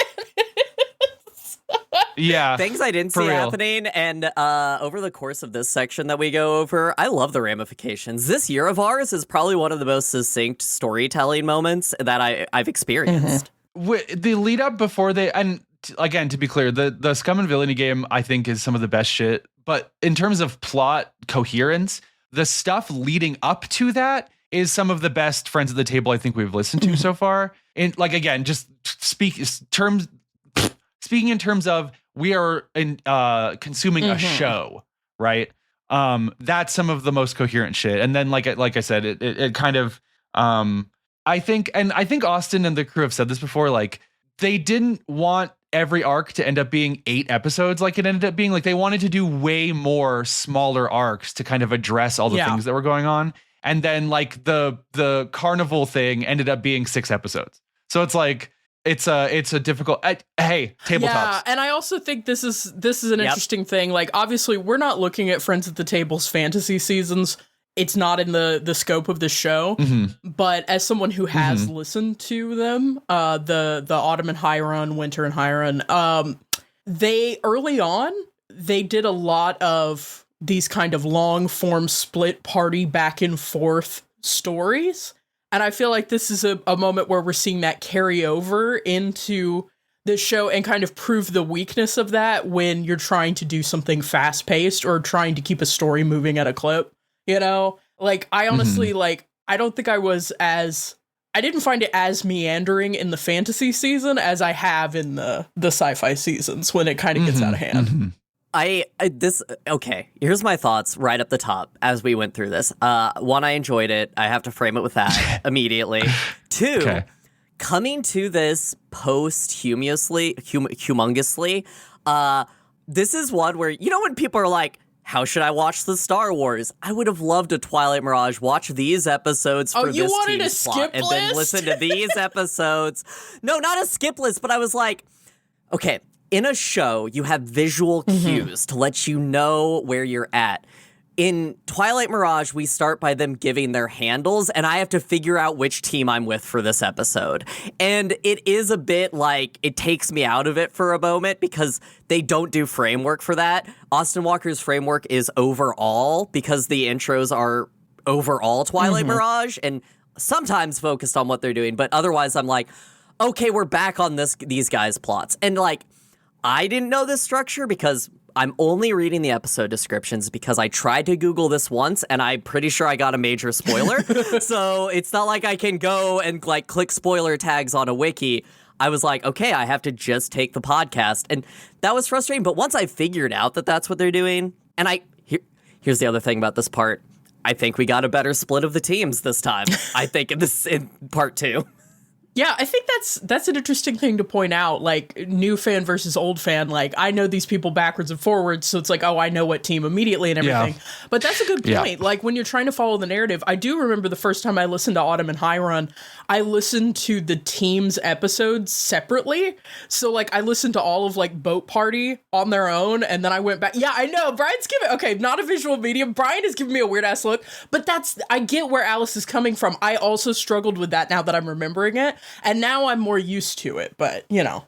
Especially trying to learn the characters, and this is just my own, like, I have face blindness, I also have voice blindness in a partial way, and some of the actors do play... Voice blindness. They don't put a character voice forward. There's a lot of conversation, and sometimes it's hard to follow which character I'm tracking and what their shtick is, because everybody's doing such a unique character, and we'll touch more on my favorite character and the developments that happen with her in this arc, but yeah, that's my only thought. Once I figured out what was going on, it was great. But Brian, if you want to walk us into the beginning of this series of eps. Yeah, so what ends up happening here, and this is a move that I just love doing. Like, if you're someone who does like long form tabletop campaigns, I highly recommend this maneuver, which is something big is going on in like in terms of like the overall world building. So they switched systems just for one arc to a game called Follow by Ben Robbins. Yeah. Our group has done this, I think, twice. And it has just been fucking awesome every time. This game rules. If there's one thing I can always give Friends at the Table props for, it's challenging kind of what the mainstream conception of how you run a campaign is. Like, they switch systems if a system isn't working for them. We saw that in Counterweight. They will switch systems for specific situations. They will add in systems. They will, like, there's such a freedom of movement almost in terms of like what system they're playing based on what they want to accomplish with the narrative. Especially the end of that was really like they could only have done that by switching systems to get the brevity they needed. It feels way more intentional, and I love it. First of all, Lame Mage Games kind of owns my ass. Like, those are just, it's a great publisher. Totally. So, to your point though about like what it does, like I think Follow specifically is so good with this, because if you have an established world, one of the most fun things I think you can do, because Follow lets you pick like your main character and then a minor character, you can like scoop up your favorite guy and be like, I want to be in charge of him for like the next whatever episodes, right? That's so fun. And it lets you, if you've been a player character and you're kind of like, I don't know where my player character is right now, or I don't really know what I want to do with them. Yeah. If you're at like a crisis point with what you want to do with a character, you can grab some NPCs and like do something different or like explore a different area. Like, it's really great. And from a player perspective, it also gives the players agency over the world that sometimes as a player you might not feel you have, because you are reflective of what the Dungeon Master is doing in most systems. You don't get to affect on the world. There's also just the notion that you don't get to affect on the world, which like hey guys, if you're at a table, you can just say, hey, is there a tavern here that I know people? And that can just become the lore. You don't have to ask, hey, what is here? Tell me now. You can create things in the world, and it really gives that people that like, hey, and we heard it a lot in this arc where Austin is really trying to push the players into being like, get rid of your notions. We are in a whole new world where just reality can be rewritten. What do you want this to be? And it makes you okay, guys. Is there like a list of the players and their characters I can reference? Because I will not remember them. Who is the one who plays the Janine over the course of this? Like in the first arc, she is really struggling with how free-form things can be. And as we see in this one, she's finally like, I know what I want to do, and here's what it is. And so I think it helps to switch, things like that. So that's a great segue. We can talk about the first. So they've split up into teams. The first team that they tackle is Janine as Signet, Art as Even, and Dre as Grand Magnificent, right? That is the team that is going to fight Independence. This is some of the best mech shit, I think, that we've gotten. I think in all of Friends at the Table so far. Just like Belgard being back, the big butterfly mech. Everything it's beautiful. The way it just, everything with Belgard rules in this Belgard session grew for me here because at first I was like, oh, I like the sleeping divine. She has harnesses in it, but when she actually pilots it, holy shit, I love that shit. I do think this is also a great section for something fun about tabletop role playing games. If they don't help you explore your gender, if they don't help you explore your trauma, they may help you accidentally disclose to all of your friends what you're into, and over the course of this section, we learned so much about how much Janine loves things with thick thighs. It's so funny. I have a quote that's just like, it's good to know Belgard is thick with 2 C's. And it kept coming up, and it was so funny to me. I'm like, oh, shout outs to Janine, just like out here in public. Well, all I can think about is they're in certain communities, the like butterfly or moth girls who are just thick art that you see around. I was like, imagining Belgard being thick, and then there's just a woman strapped into it, pulling on it like it's a jungle gym to move it. Things activated in me, guys. Yeah, the way Belgard works rules the butterfly wing panels being able to like detach and be used as shields, like it's because follow is so free form, like they don't really, there is a quote unquote dice mechanic, but you're not like rolling to do skills and shit. So like Janine can just say, oh, I want to do this, this, and this, and then at the end of the scene they decide, okay, was that good enough? And like kind of everybody agrees yes or no, right? Which is nice. I like it.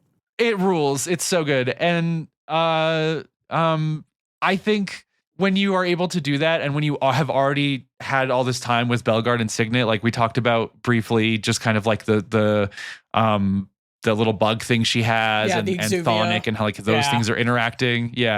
All that stuff rules. And then we talked about also the body of Independence, which is here as well, which is like this big fucked up glass humanoid shape, right?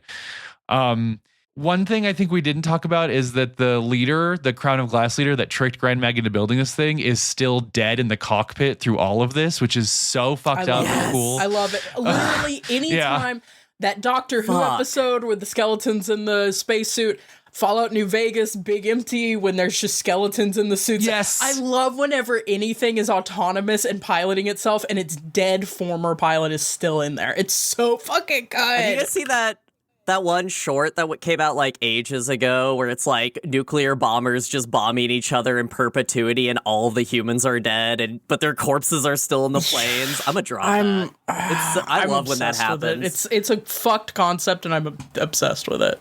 We do have to talk about a quick exchange that Austin and Janine have, which is when they briefly tried to pin down the scale of Belgard, and Austin asks if it's a Gundam or a Godzilla.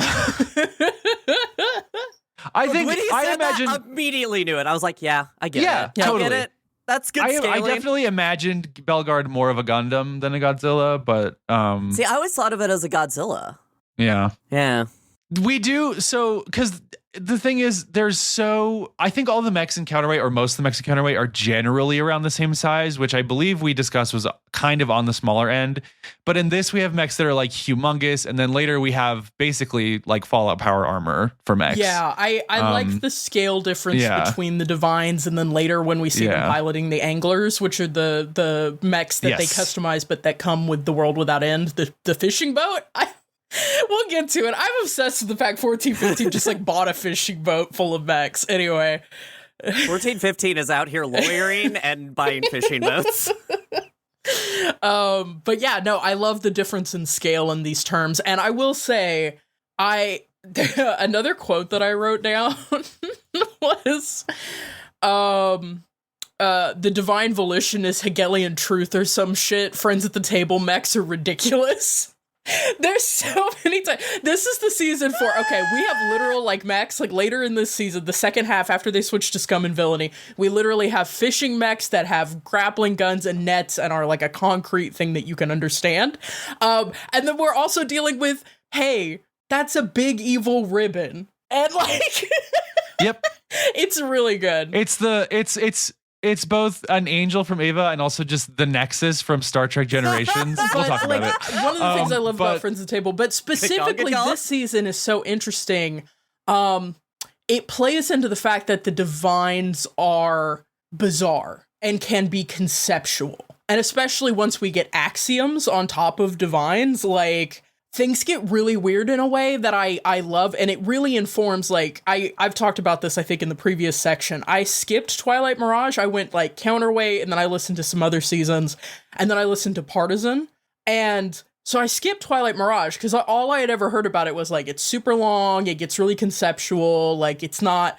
You know, whenever anyone puts up a Friends at the Table skip list, Twilight Mirage, I think, unfairly kind of ends up, like, on the skipper side. People definitely say don't start with Twilight Mirage, which I kind of agree with. But also, it's one of those things where it's like, I feel very rewarded now in terms of like having listened to it. I feel like I better understand some of the moves that are happening later, especially the move to have more Divines that are conceptual or partially conceptual. Yeah. So, yeah. I was just gonna say start with Twilight Mirage. I honestly, chaos option. Now, look, part one was Counterweight was good. And part one of Twilight Mirage that we did, I had fun. But after this part two, I'm having more fun. And I think it, and I'm just going to say this, they have their chops under them by this point. And I feel like in Counterweight, they were still working on chops. We didn't know what a TTRPG actual play could be. And in this one, it is so smooth that, like, here's the thing.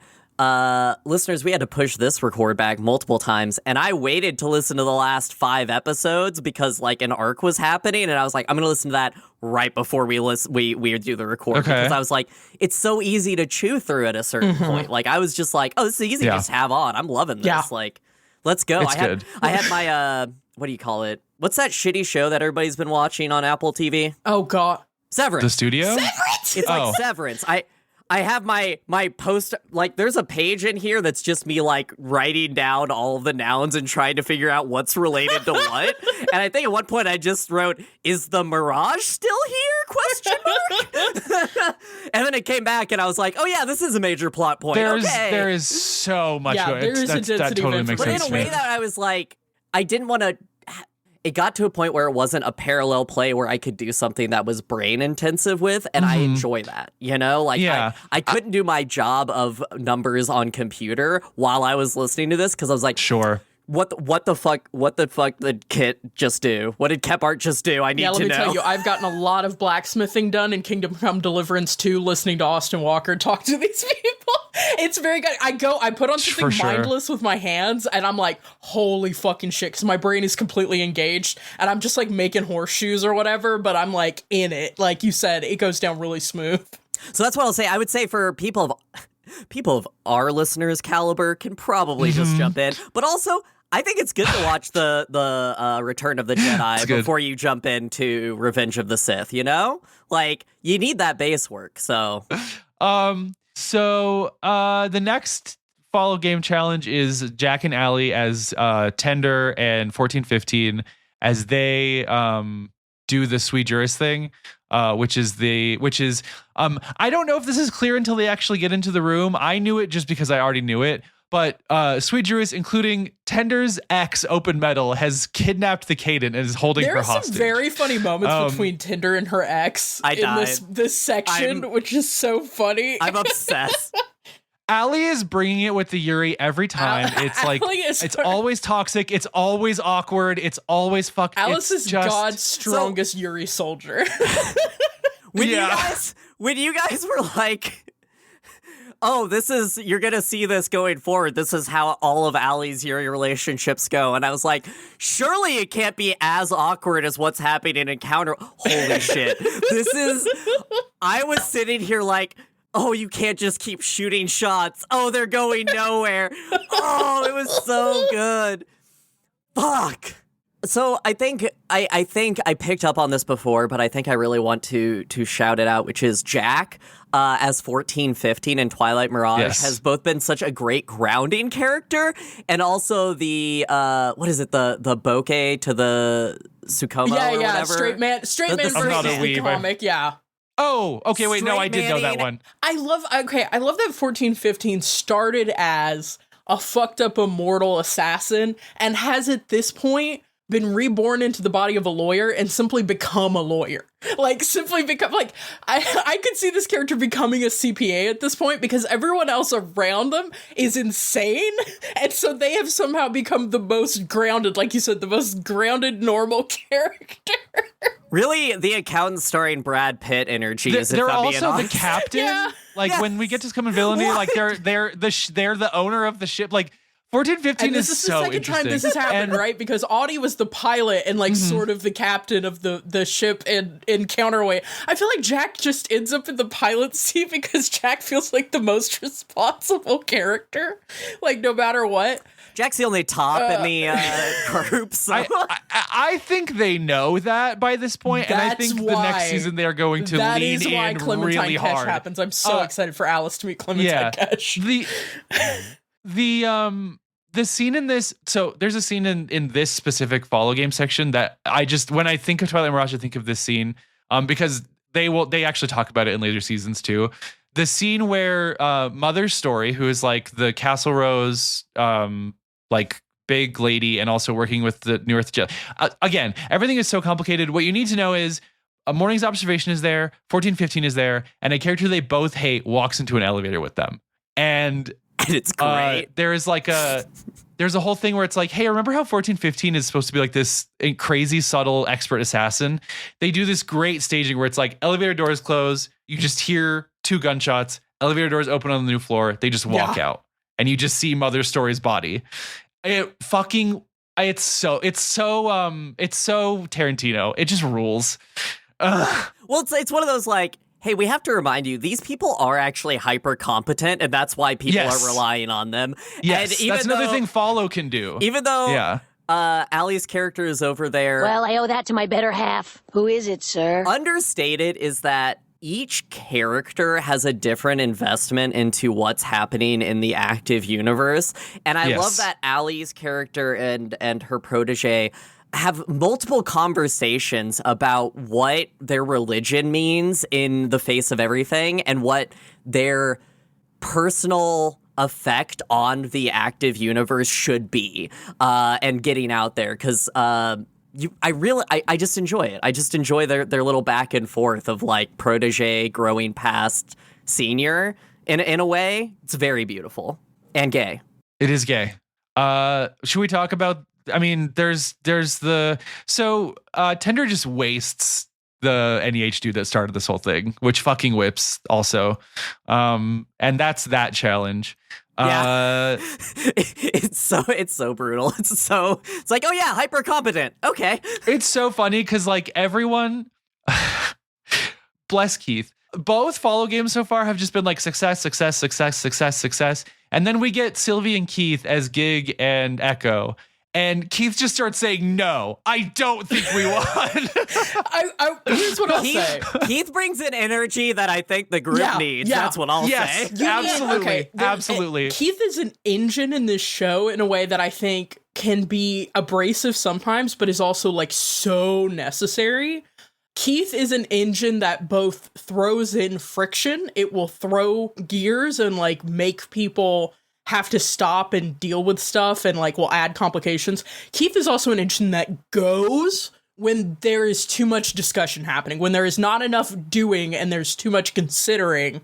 Keith's characters tends to be the engine that just makes the next fucking thing happen, you know? And I really think I feel it's just great. It pops in a very fun way, but it also, like, look, can TTRPGs be a little too lovey-dovey and people are scared of failure with their blorbos? Mm-hmm. Yes. Keith brings in energy into this and is like, guys, failure is fun. I want to fail because failure can be fun. That's the thing, and you have to have a system that rewards it to such an extreme. Yeah, and I feel like Follow is more neutral on that.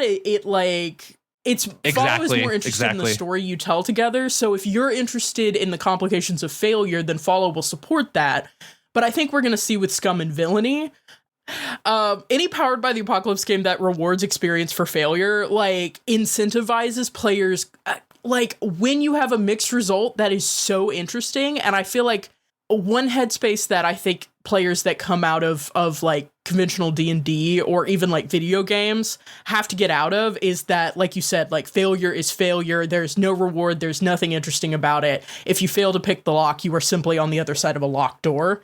Whereas I feel like the games that they play, especially Scum and Villainy, are more likely to say, okay, well, you failed to pick the lock, so a patrol has come around the corner and it's your ex, and like, there's always like 500 ridiculous things that go into it as opposed to just a straight up failure.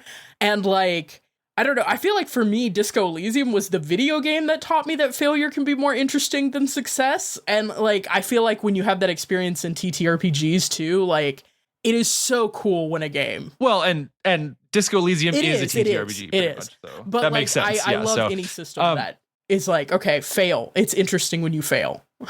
To talk about the mech of it all too with this one. It pops off in this section. Echo just taking off in the, what is it called? It's a musical term, isn't it? Oh, I just had it. And if you hadn't said anything, because the hammer is the arpeggio. The conductor, I think, maybe? It's a C word. I have it in my notes somewhere. Actually, let's just.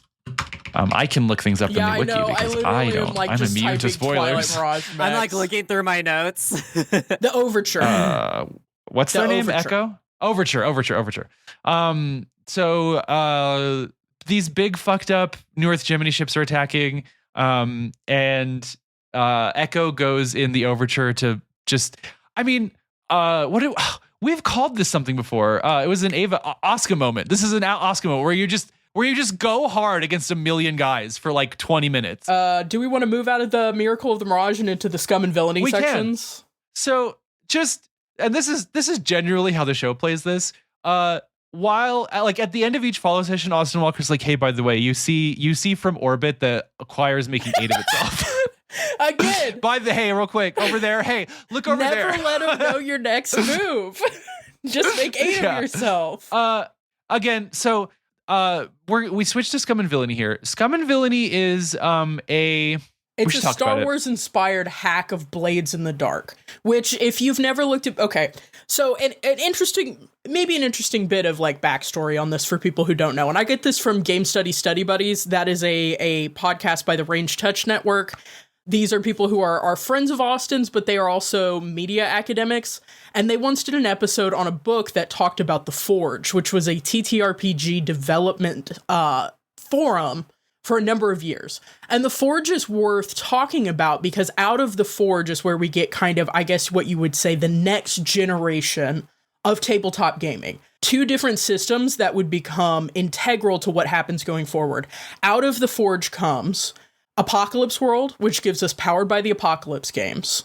And out of The Forge comes Blades in the Dark, which gives us Forged in the Dark games. And I feel like those 2 systems, yeah. I was just going to say, to shout it out, that episode is on William J. Wright's Design and Theory in Practice at The Forge, which is just a really interesting book if you're interested in TTRPG development, and especially community development. But I was thinking about it a lot because a lot of the games that we're going to see played on Friends at the Table are either a Powered by the Apocalypse hack of some kind. Like Armorister Advent is, I believe, a Powered by the Apocalypse hack. Yes. Or a Blades in the Dark, a Forged in the Dark hack. And I find Scum and Villainy so interesting that they went down the Forged in the Dark road as opposed to the Powered by the Apocalypse road. Because what I'll say about Powered by the Apocalypse games, they're punchy. They tend to have free-flowing action. They tend to be really fast-moving, but can be, depending on the systems added, like kind of lightweight. And when I think of Star Wars, I was thinking of like the original trilogy and things like that. That felt more right. But Blades in the Dark is a system like Blades in the Dark is a Dishonored with the serial number filed off, the OG. Yeah, I think part of that too is Powered by the Apocalypse is I would say almost strictly archetype driven, and due to the fact that Star Wars is such a mythopoetic, like it generates archetypes and it plays off of archetypes. That I agree. I also think due to the fact that it's Forge in the Dark is like at first principles a faction driven modal system that leans a little bit more in a simplistic direction regarding like the use of dice and things like that. But what it does do, and this is I think something that feeds into Twilight Mirage's, some people call it a problem. It depends on what you'd say. Just sprawl, which is Forge in the Dark games will prompt you to make approximately like 90 factions. Like it just wants you to do that. So that's kind of what's going on here. There are 8 planets. Each planet has like at least 2 factions fighting over it. And one thing I think Forge in the Dark does that's interesting in terms of, because one of the things that you'll run into when you're thinking about how tabletop games are constructed or like the different kinds of things you can do with them is like, how do you complicate and problematize just like the idea that there's just the chance of it all, like the gamble of it all. How do you make that interesting without just being like, oh, it's number plus number? Which again, I'm saying that derisively because I don't like D&D. But I think Forge in the Dark is interesting because so if you've ever played, for example, just because, oh, by the way, twitch.tv/OSGpod, I've been, or OSG_pod, I've been playing Citizen Sleeper, which is basically a Forge in the Dark game.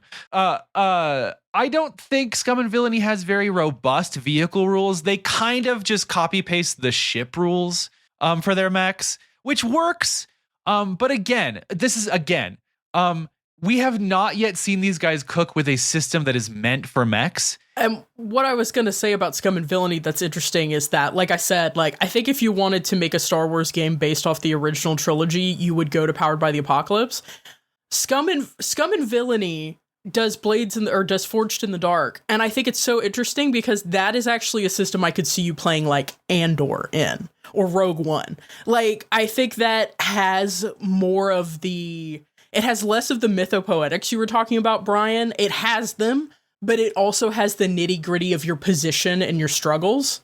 And I really think that allows them some interesting latitude in the game. And my favorite episode of this year of ours was Grand Mags. Thank you for asking. Yeah, the way they transition between the Follow game with the Miracle of the Mirage and to the Scum and Villainy game is by a series of episodes for each character that is supposed to chronicle what they do over like the year between when we last saw them and when we're going to see them next. It goes by character. The idea was to give like a brief gloss and then play a little bit of Scum and Villainy and like see how their playbook looked and how it worked and talk about play with some dice. Between their playbook in The Veil and then their playbook in Scum and Villainy. And I just want to say this is where I have the quote written down.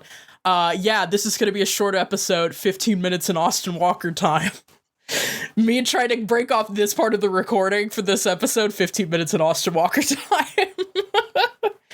Yeah. I think this is good. This is a great way to switch systems and also to like give us a good framework because like after that happened, I was like, shit, we're going to have a lot of fallout of this. And that's probably what the rest of Twilight Mirage is. So when it was like, oh, we're doing a time skip so we can just get into okay, everything's kind of settled. Love a time skip. And now we have Garage City. Love a time skip. If you don't know what to do in your campaign, have a time skip. So as I was saying this earlier too, like what's happening here from this point forward and will continue to happen. So Austin ends up kind of making a new game called Futura Free that they play for the finale. It is just concluding this, which is There are 8 planets now. Each planet has like at least 2 factions fighting over some fucked up Twilight Mirage thing that's happening on it. And so the player characters are just like, okay, how do we, as the new, what they're called the Divine Free States now, because the fleet's gone, all the ships have landed on a planet at this point.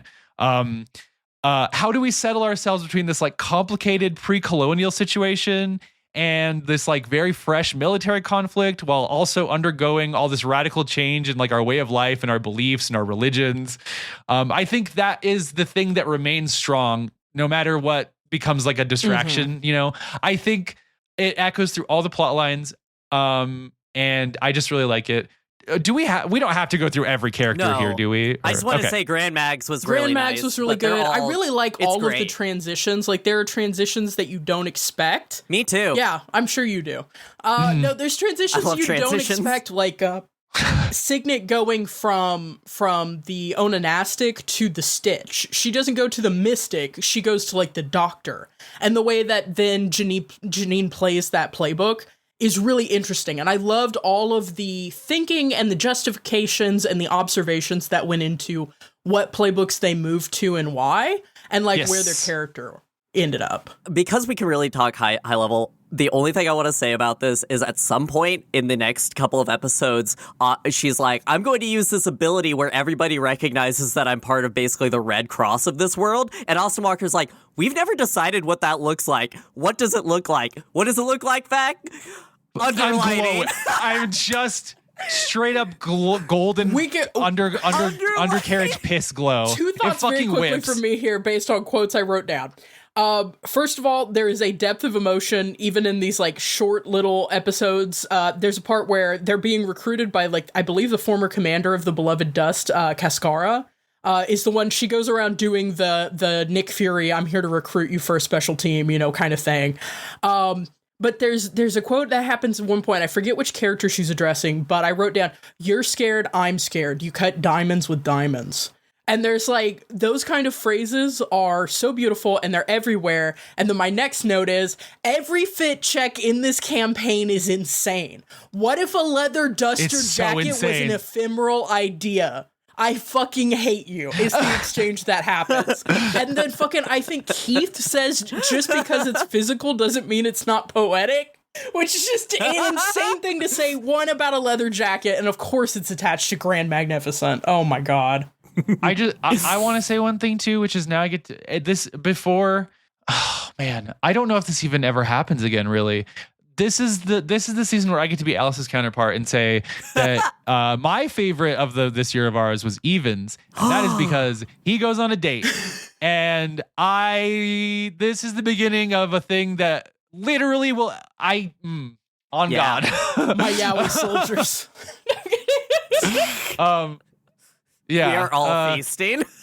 I just want the image of Evan's boyfriend, Cascabel, is eating noodles. Yes, and Evan is eating wires like noodles. It's really, really good. I'm obsessed with them. It's so good. Listen, I just think if you're getting special bullets, you should maybe see if your bullet maker is single. Just check in on that. I will not be listening to 70 episodes of this again, so I have been doing the transcripts instead, because I can read approximately the speed of light. I don't recommend doing what I did to be able to do that, which is being $40,000 in debt and going through a grueling amount of schooling for a bunch of time. But I have come out the other side being able to read at the speed of light. So I read all these episodes, and I will say I cannot remember. Is Cascara? I'm trying not to spoil something. When Piers Cascara shows up, like, what's her deal? She's doing her Nick Fury thing. She's in a wheelchair. She's okay. Okay, yes. She is in a wheelchair. Yes, I figured that was probably what you wanted to know. Okay. Yeah. I just think like the Nick Fury in a wheelchair, matron of the special police force who's trying to stop all the factions of the world from destroying each other is fun.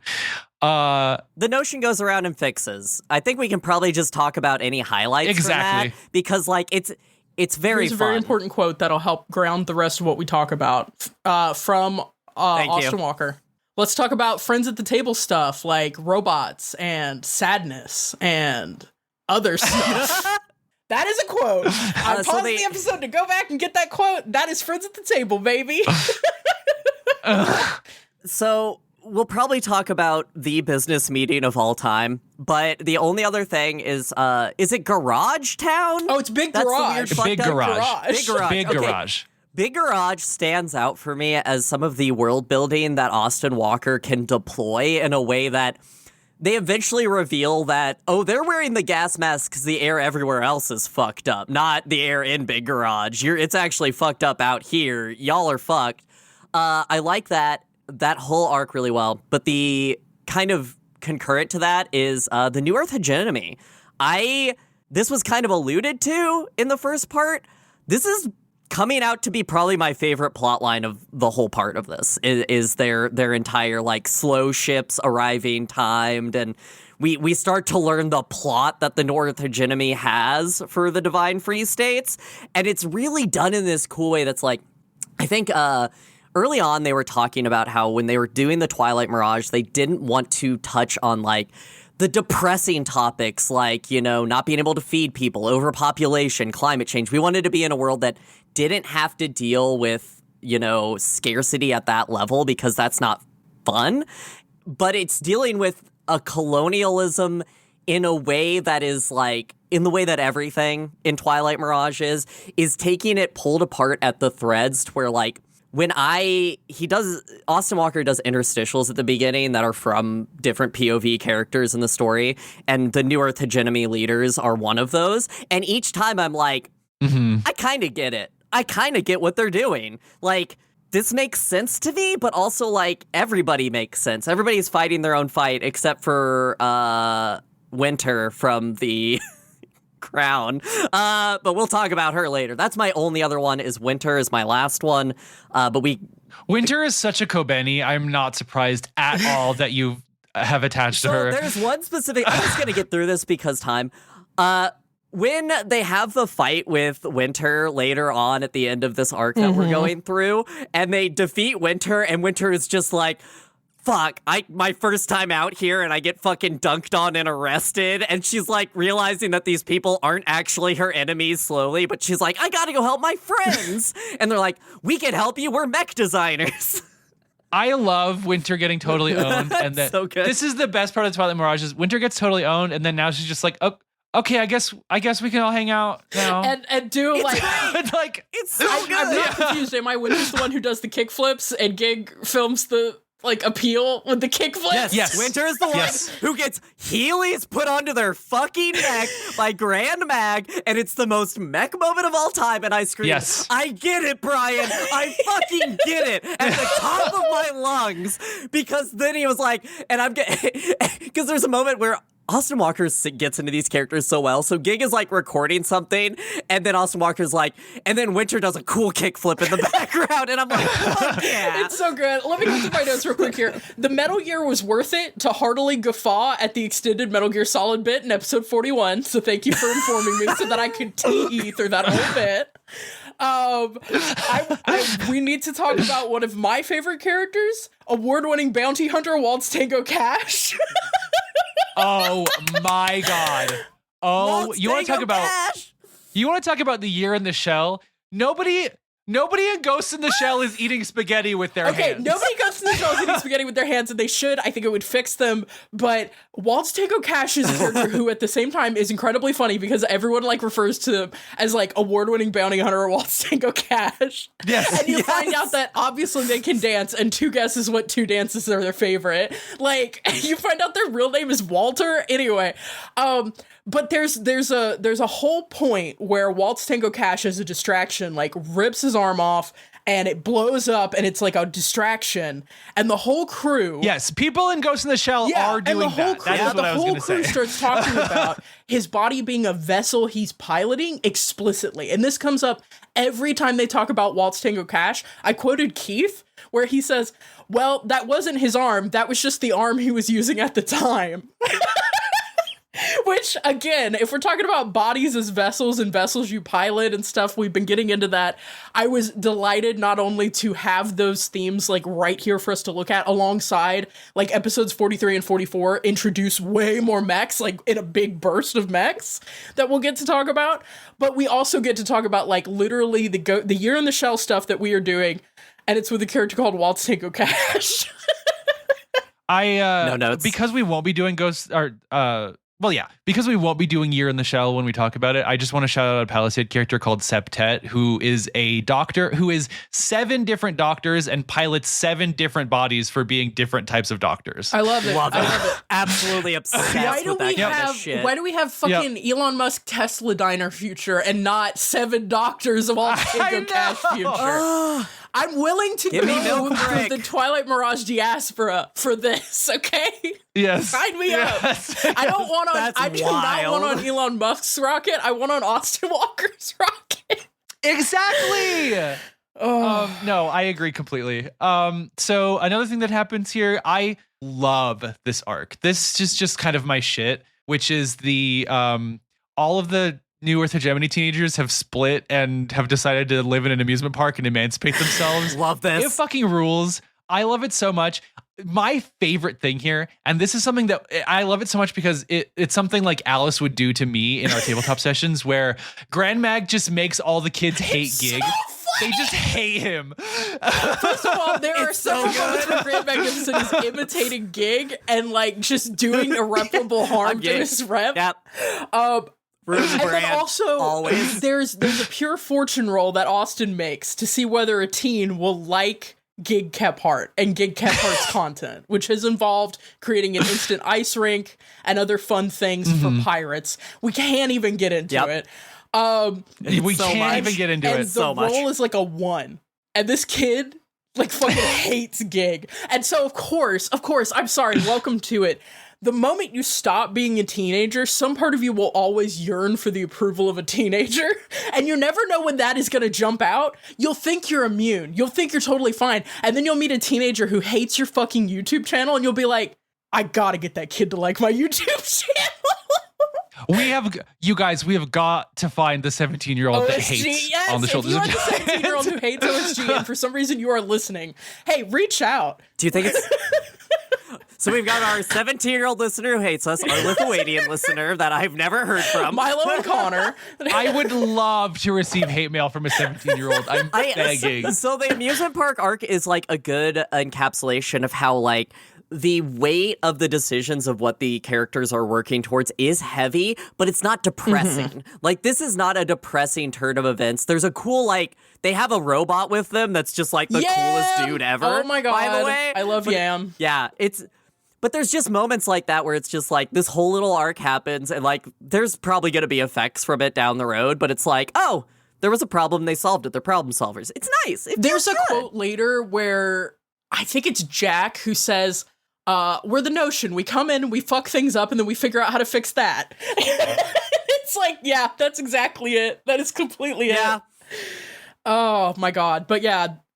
We didn't really talk about axioms. I do want to talk about the axioms polyphony and barricade. Yes. So Brian, what is an axiom? Lay this out for the listener. So we've talked about what divines are, which are human-made mechanical gods that we could have made them look like anything. We made them look like us. That quote is about why the divines are big humanoid mechs. The divines are no longer necessarily that. Yeah, I although think there was like some kind of interview where Austin said like, I specifically wanted to use Twilight Mirage to counter and interrogate that make quote. Non-humanoid. Yeah. So there are lots of divines that look like anything. But a divine is meant to embody a concept that is supposed to be it's kind of like a heavenly tyrant, right? They make their chrysalises into gods because it's like an aspirational thing. And another key thing axioms is that divines have pilots or excerpts in the case here. Or excerpts in this case. Yeah, there's a human element. Axioms are basically that, but made by volition specifically to exclude the human element. They are meant to they're meant to embody those things not as aspirational to humans, but as the objective, truthful like foundation at the center of concept that of a horse. So the axiom Right. The purest concept of a horse, which An evil and intimidating horses you could have staring at picked. you. We could have picked any noun and we We picked made horse. them look like horse. We're We really made them into look like Uma horse. Musume No, right we're now. into We duck. all are. Oh my god. Gold ship, my beloved. Duck needs to be Add duck to there needs to Uma be a Musume. Musume that's duck. I would play Uma Musume if I could get duck. Oh my Um, god. It's just an anime girl with tentacle hair. I gotta get I gotta get a fan artist to commission that. Someone has to do it. No, so the Volition just kind of spits these out. And they're just there. At sometimes they're not even doing anything harmful. They just kind of exist, which is kind of what's happening here. So interesting because like we're gonna run into a couple of ones that have like a really negative effect on the world. Like Bounty is one that we run across that has a very negative effect on everything that is in its vicinity and everything. I love the idea that they are almost like natural disasters. Like they are not evil or good inherently. They are just what they are.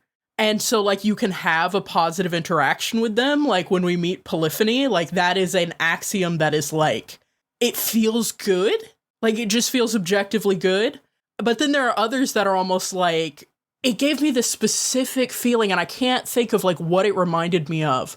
But I loved this idea that like you might be traveling and accidentally encounter the axiomatic perfect concept of fucking tyranny or whatever in the wild, or like I don't know, roundness, and that could fuck up your whole life.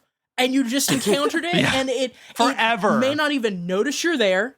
It may not have any concept of what a human is. There's no human involvement. There's no pilot to help you. You are just encountering a pure concept. It is if for people who've seen the movie Annihilation, it really reminds me of the thing at the end of Annihilation. Annihilation is a great thing to pull in here because there are so many things that you encounter or they encounter in Annihilation that do not care that they are there or what effect they have on them. Which like this both of the arcs that involve Echo and that part of the notion are basically Annihilation. They're like, we're going to this fucked up place where shit stopped working right. And there's a bunch of fucked up shit that's happening there. Yep, it's a good story. So it's a good story. So one of the things the DFS has started doing is scooping these axioms up and turning them into divines, which is really, really cool. This will happen here with a divine called Barricade, or an axiom called Barricade that will turn into a divine called Barricade. And that's just super cool. I turned this tornado into my mech that people worship. And I think the one that they encounter at the end, like the big one that they're having to deal with, on the planet of Skane, they think they have found what remains of the intelligence of Choir from the split into 8 different things. And it is being threatened by an axiom called Ache, which, oh my god, this is the big ribbon. This is the big evil ribbon. It's not evil, it's just an ache, but it's about regret in a way that is so fascinating. All of these characters get kind of turned inside out by having a version of them that just embodies their regrets. And it's so interesting. Like, we've known these characters. Thanks for asking. What is Gig's regret for? Oh my god. Two camera eyes. When he's a shitty content creator. 24/7 he's just the worst live content blogging, creator ever. like- I love Gig's regret though, which is that he did not film the Miracle of the Mirage. He filmed a bunch of propaganda instead. Yep. It's good. It shows an it's so interiority good. that you don't think that character has, but it sells. And then he's just this soulless 24/7 live streamer, and it's like, yeah. So I want to talk about. I've alluded to this conversation probably in counterweight because this is a friends at the table conversation. This is a conversation that you have had if you were a GM and you know exactly how this conversation feels, which is Austin says, and I'm just going to say the quote out of context and we'll talk about it in context. Austin says, not the belt. Yeah, sorry, the buckle that it clicks into. They're bigger and like hamburger size or like, I was going to say like a PSVR offboard thing, but like that doesn't because what I'm looking at right now, it's about the size, but that doesn't make any sense. And there's a button in the middle. And he like, a little version of him looks over and watches her because he can see you because he's there because he's an AI thing and he sees her. She distributes them to you one each and there's a lock on it so you can't hit the button by accident. And Janine says, a hamburger with a seatbelt? When you're a GM and you're like, I have this weird thing in my head that I'm trying to describe to you and I'm not saying it right and you're not getting it, and there's an impasse And then here. the rest of the session, you just have to refer to it as a concrete hamburger belt or whatever. Yep. I have decided I'm not going to put this in the cookbook because it's not actually food that the characters are eating. Well, especially Austin only knows as much as Austin knows. And, like, if there's not a real-world equivalent, which you're wild that Austin Walker is dealing with things there aren't real-world equivalents of, but moments like those are really fun. They show the humanity behind it. Hey, can we talk about Tender Sky taking constant L's? Can we talk about that whole team suffering? Can we talk about calcium? Can we talk about calcium? L's? What are you my talking name about? is Morning's Observation, and I'm here to change what you think about milk. This entire... Brother. So, actually... Okay, here's my thought on this. One of their more successful infiltrations in the whole of what we've had so far.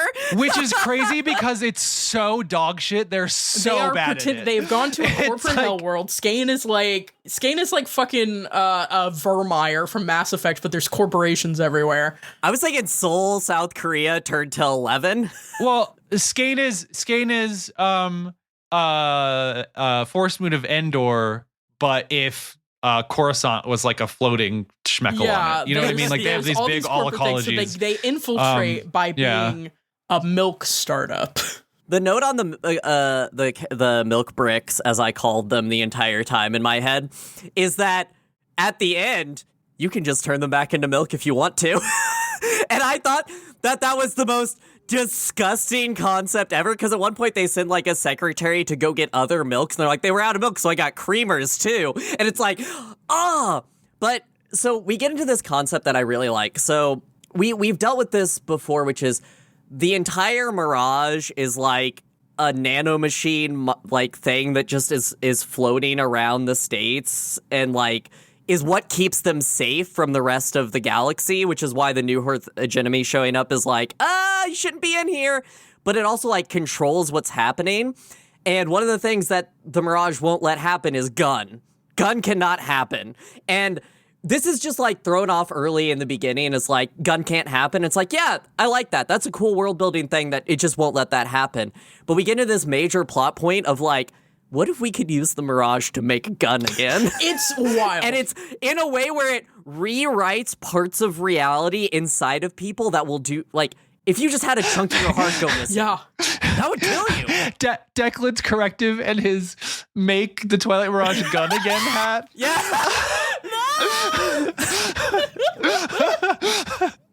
I just want to say, Tender Sky unrivaled, unbeatable in creating the most awkward moments on fucking Earth, including with people who are not her ex.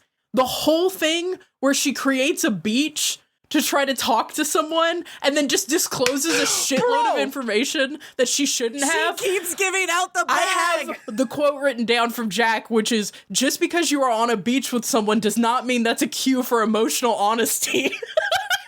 The moments where Friends at the Table shines, they show up to this meeting as 4 people. Those 4 people are Morning's Glory, who is the guy behind the fake business. Morning's Observation. Morning's Observation. Not Morning's Glory. Tender Sky, who is the visionary of the milk bricks. One day I saw milk and it was a brick in my mind. 1415 as the lawyer. And Grant back as the driver, who has to leave because he left his inside sunglasses in the car and is wearing his outside sunglasses. Fucking Art. I don't think Art ever drops the ball the way he does in this arc, but it is so funny and so good. I just want to say the meme of the guy telekineticing the pizza, but it's tender and calcium. It's so good.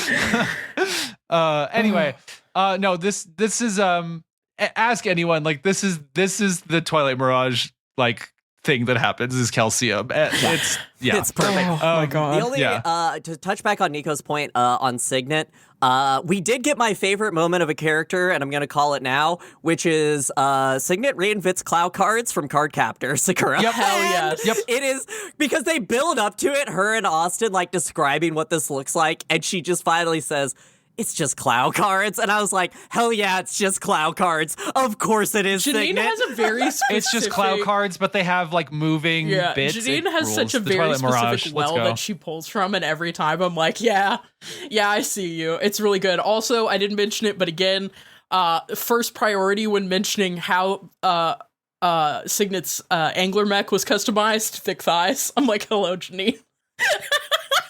Janine has entered the call, so how thick them thighs. Janine's entered the call. So, Be true Alice, to what is... yourself. You mentioned your favorite mech upgrade before we started recording. Which one is it? It's winter. It's winter okay. getting the Heelys. Okay, gotcha. I just feel like the characterization in that whole arc, and then them going through and getting changed, and then her being like, oh, her main driving factor is she wants to live up to her mother's glory as the former pilot, but she needs to find her own shtick. And she's being such a fail child. The notion is so good at just giving people just like a gift that changes them. My favorite mech upgrade is Evan's fucked up angler that he hangs in the cockpit from his hair, and then when he activates the Gorgon thing, his hair comes out of the top of the mech, and it's literally his mech becomes Bayonetta. Can we just say it? It's just Bayonetta. I gotta give like a third place to the Watermark, which is 1415's mech that has Lakewater What Remembers shit. I love that concept, and the fact so I'm so glad we covered Titanfall 2 before this happened, because Titanfall 2 is so in the conversation when they're describing their mechs. I love that the thing that happens with the Watermark is that like 1415 will like drop towards it, and it'll Titanfall style grab them and then dunk them into a backpack full of lake water. Yep. Brother, you want to talk about Mechs' spaces? Perfect. I have to be in my cockpit, otherwise I forget who I am. It goes so insane. Oh my like God. the mechs are so. We're goes gonna have so so much hard. to talk about at the end of this when we are looking back at the mechs. Especially, like I said, 43 and 44, we are feasting. We are getting mech descriptions. We are getting fucked up mech abilities. Like, it's really good. We're getting a cool fight. We're just like, this is some of the best, like, I mean, the earlier fight before the Year of Ours is really good, but this is just like, this is the all I could think is like, damn, this would have been a great Lancer game. But you know what? I like that it doesn't have mechanics involved. The thing that happens, the thing that sucks is in the next, so I split this up numerically pretty much. So that's part of why this happened, but also this is also kind of the best spot to end because Austin's going to do a thing in the next episode, which is Twilight Mirage is at this point like 60 episodes long. We have to figure out how we're going to get to the end. So I'm just going to say it. He's going to shoot a big laser through the Twilight Mirage, and we have to deal with that in the middle of everything. King so moment. that's why we ended Stephen here. King moment. Yeah. And so we end with Grand Mac. We've had a couple conversations a couple times in Twilight Mirage where they've just been like, should we just kill Grand Mac? Is Grand Mac gonna die here? He's so the guy that sucks. I'm obsessed with him. Yeah. This is one of those posts. Well, like, I really it's like lesbians will scoop a straight man out of the river and be like, we gotta take this bad boy back to the lab. That's me with Grand Mag. Yeah, so Grand Mag may or may not have perished in a shuttle explosion. Well, I really like, because at the end of the first arc, when Grand Mag realizes they've been taken for a run, they were like, there was this good like player being like, I don't know if Grand Mag can continue after this, like as a character. And I really like the interrogation of how that character is like finding themselves in Notion. But I'm also like, you know what? If Grand Mag died, probably deserved it. I don't think anything can kill Grand Mag. I think that's my last thought on this section. I believe Grand Mag is alive in Sarajevo, and you can't evoke it. I have nothing else that really I needed to get out. I got my Clow cards, which is really what I wanted to get to. Signet is crushing I got even Cascabel doing yaoi. That's what I wanted to get to. I got Janine Hawkins doing yaoi having on me. gay moments with Polyphony. It was really good. What a fun. Yeah, that's some that Yuri. was really good. That's Janina's really good at cozy Yuri, and Allie is really good at toxic Yuri. We got it all. That's a good note. Yep. Yeah. Previously in our Twilight Mirage coverage, we saw the 8 massive city ships of the Divine Fleet make their way to the planet Choir, where the ground team of Grand Magnificent Echo... Oh, actually, hold on. This is the wrong one. Hold on. I was like, that's part one. Hold on. That's before the miracle. Hold on. Holy shit. So I have 37 pages of notes. Oh my God. Sorry. Okay, I found the right one.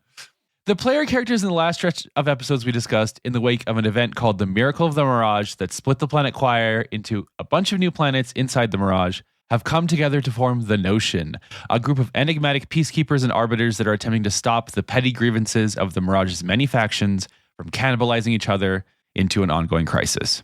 From a group of emancipated children that have decided to form their own vassal state to the Rapid Evening's Prophecy Dark Day, the Notion has spent a year and some change getting into trouble for the sake of helping people and help themselves cope with new technologies, new societies, and new outright threats. The being known as Volition is still in the sky, creating swarms of beings called axioms that function as ontological opposites to divines. And at the end of the last stretch of story, Tender Sky, 1415, and Grand Magnificent stopped one of 2 prophesied assassinations that the Rapid Evening's Crystal Palace device predicted would cause an apocalyptic dark day. As soon as the second assassination took place, the new Earth hegemony arrived at the Mirage in full force with the introduction of its leader, Our Prophet, shooting a giant space beam from her flagship, the Restitution of All Things, straight through the Mirage, causing a gaping hole in its defenses. Now the Notion struggles with damage control. As skirmishes and tensions boil over into more outright warfare, groups attempt to seize weapons and technology to give themselves an edge, and 1415 has died one last time and awakened as a synthetic hegemony citizen aboard the flagship. From 14's rescue to the gradual rehabilitation of several Mirage divines, tensions continue to rise before the Rapid Evening announces the arrival of Crystal Palace itself, threatening to destroy the Mirage entirely if Volition is not dealt with. In the end, Volition is basically convinced to just become a divine instead, ceasing its hostilities. Signet manages to convince the Rapid Evening to stand down, and the Mirage kind of just sort of folds back into a state of dynamic chaos. The rest of the cast, Tenderness, aka Tender Sky, the Excerpt of Anticipation, Gig going full-time content creator, Grand Mag making one last weird invention before finally fucking off forever, hopefully. 14 spending the rest of their time left peacefully, Echo reuniting with their family in the interest of helping other people day to day, and even becoming a homo with Cascabel. And having 1 million babies. Gay. Yes. There's a population crisis? Yeah. I'm on it. Things look messy in the immediate future of the Twilight Mirage, but the player characters know this. The metaphysical loom of the apocalypse has been pushed forward several centuries, and now they have to figure out diplomacy in the wake of that. That might not be very good radio, so let's probably jump forward a few thousand years for Partisan. I just want to say my favorite quote that is in line with the summaries that you've given is Austin Walker went, okay, let me try to recap. Oh, deep inhale. So 30,000 years ago... And I wrote that down specifically because I'm like, fucking friends at the table ass. Yeah. So, and we talked about the bulk of the fact that this season pivots on a bunch of really complicated shit in the last recording, because that was where the story really broke into a million pieces.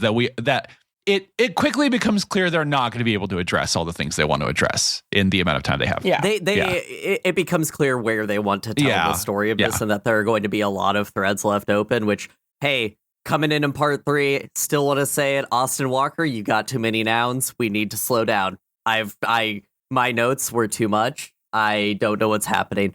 I will say this is the first time, now that we've finished it, I finally pulled up a map of the extended Friends at the Table universe, because I wanted to see where Twilight Mirage was compared to where the Golden Branch sector was, which has been a fun thing to do, to be like, okay, these are all things from that, and now I'm seeing like, oh, it's not like a continuing story, they're just inserts from the entire AU or whatever of what, like, I'm now excited for Partisan, don't tell Brian, because I didn't click too far into wiki threads, but it seems like my favorite, Rapid Evening, will be there. Okay. And I cheer when they're on screen.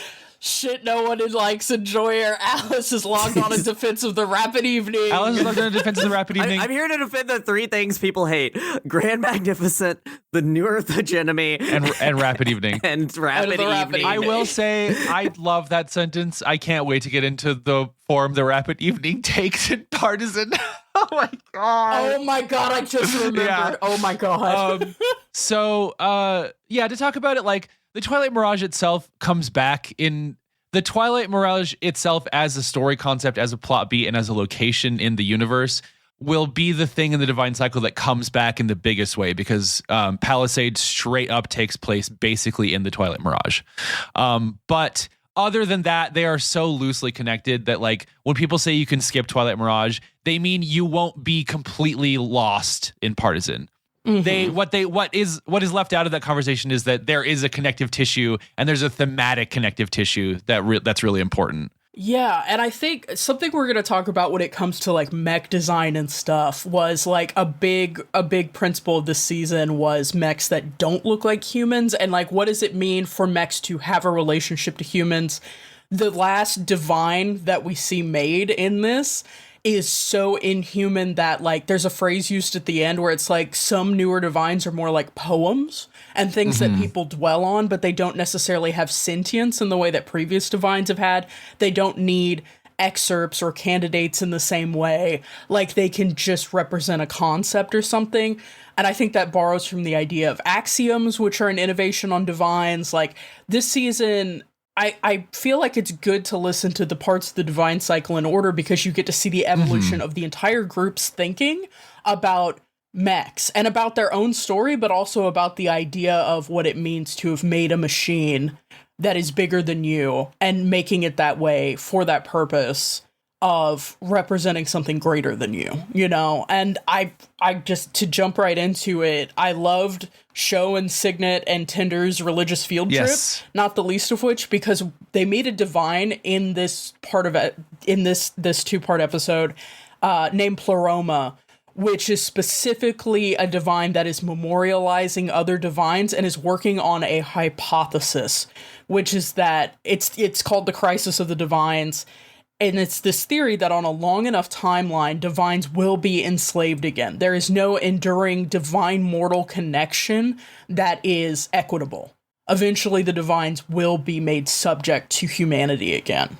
And it caused a crisis. And it's part of why the divines started dying in the Mirage and like giving up hope, and like anticipation was working the problem so much that it basically burned itself out. Like, it's such a through line through the Twilight Mirage. And then at the very end of this season, when we get the preview of the divine free states and like Kesh and Hideo and the direction that they go and how they start treating divines again, it's like bittersweet because you're like, well, you met Pleroma, you know Pleroma's hypothesis, and you just have to kind of watch it happen again. It's rough. Yeah.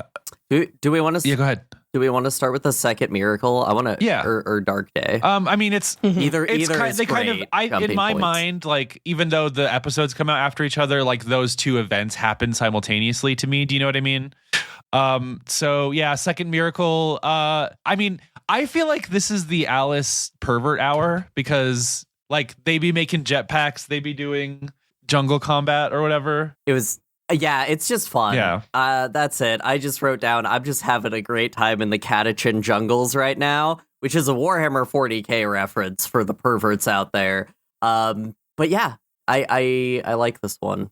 I like when Tinder and 1415 are trying to save Wynn's poem and they're just having a very fraught line conversation complete with custom stickers. Yes. That was insane. I loved it so much.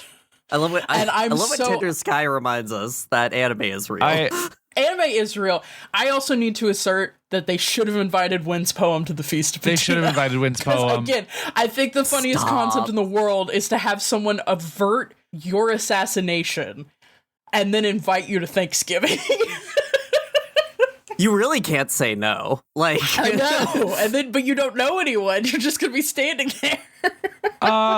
I think so. The second miracle is the event in which the planet choir like kind of As a reminder, like it's the thing that made all the new planets. It's a living like ego. It's like the planet Pandora. I can't fucking believe I have to say that sentence. It's like the planet Pandora from like Avatar. From Avatar. Yeah. If Pandora makes like 6 avatars, we will see what is happening with the writer's room on that one. They listen to Twilight Mirage. It does another miracle and then kind of dies. Like it doesn't seem to have that sentience anymore, which is it just kind of poops out a city full of people that seem to have just been living there. Like just kind of like, well, it manifests this ideal city that it wishes had existed, where like the queer people still have their second set of limbs. Like there's this, it's like almost like an anti-colonial fantasy thesis. Yeah. Like, oh, this could have been. And like that is its kind of last gasp, is to present this. And I think it's an interesting idea that like the last gasp of a planet's sentience would be like, I wish this had been the kind of civilization that I was host to. I anticipated this vault, if you know what I mean. Oh God. This is where we get the phrase "never meet your gods," which is so funny in the context of the entire divine cycle. It's also funny in the context where like what ends up happening in this whole debacle is Tender just lets anticipation post up in her brain permanently. Yeah. So, and just constantly is running anticipation.exe in the back of her brain at all times. And it never has any consequences or any problems, so that's fine. Some might say she becomes some sort of net goddess. I don't know what that's all about. No, I really love this entire story with Tender Sky, and especially like something that I've really enjoyed through this series, and this is me like putting a lot of weight on table like dynamics at a table, but I feel like Signet and Tender Sky, like their players are very much approaching this game in a way that, let's say, like Gig Kephart and Grand Magnificent aren't bringing that certain energy to the table, but it always feels like Signet and Tender Sky are kind of in this like, hey, it's kind of messed up, but Tender Sky has like a hopeful outlook, and Signet always has kind of like a little sour. And I love that dynamic of the two of them. But in this moment, Signet is just like, hey, go for it, kid. And Tender Sky's like, yeah, I can just onboard this and just continue to be a normal person after this. And it's so cool that it is Signet here. Signet being the person that once abandoned their divine, encouraging Tender not to abandon her divine. I think that's really... Yeah. And I do think, so to say one thing about like what the players are bringing to this season. So when we listen to Counterweight, they had only done Autumn and Hyron and Sylvie and Dre, and I forget who else joined kind of late. Janine joins in Winter and Hyron. Like they didn't have the full cast quite yet. And also I think them doing their fantasy season in between, I feel like they came to the Twilight Mirage with a better idea of what Friends at the Table as a project was and what the podcast was interested in and what types of game they wanted to play. Like they didn't just want to make an actual play full of like combat encounters and stuff. They wanted to do all of this like experimental stuff. Like the fact that there was so much content in the episode descriptions, that like this was themed around albums and music, and like they leaned fully into the conceptual stuff, and it pays off in the sense that, like, especially with characters that are really interested in that, like Signet and Tender, it really comes through as this really contemplative and meaningful and emotional, like, experience. And I'm like, this to me is when games are good. I love running a cool combat encounter, but like when my friends say some shit that makes me just want to snap my fingers and go like fire, fire, fire, fire, or whatever, like, I like the word contemplation because they have such a big cast and there's so much going on, but they really, you know, this season has the world has too much going on for them to get to everything, and so for them to say this is our priority is to have this really slow contemplative arc with Signet and Tender really says something about what they want to do with the show. I also just want to say I think this is the beginning of Austin's really, really strong run with villains, which is to me, the villains in Counterweight are just like kind of they are bad guys. Those people are bad. They are bad. They know they're bad. They are bad because it benefits them and they want to continue to be benefited by the bad things. The villains going forward in the Divine Cycle, to me, largely, there are obviously still people that are just straight up evil. Kichikana is evil. That guy sucks. Oh, the bird leader. The bird leader of Advent is evil. But like, you also have like our prophet who does evil things, who is clear needs to be stopped, but she believes in stuff. Like, she has opinions on the world. Austin's ready to go with arguments that sound like something that someone would say when they believe they're doing the right thing. And you really get to see it. Not to skip forward too much, but like the end of this, they switch up the game that they're playing, and they have a hack of both Mobile Suit Firebrands, which is a really popular storytelling game, and Quiet Year. The Quiet Year. I almost said The Ground itself.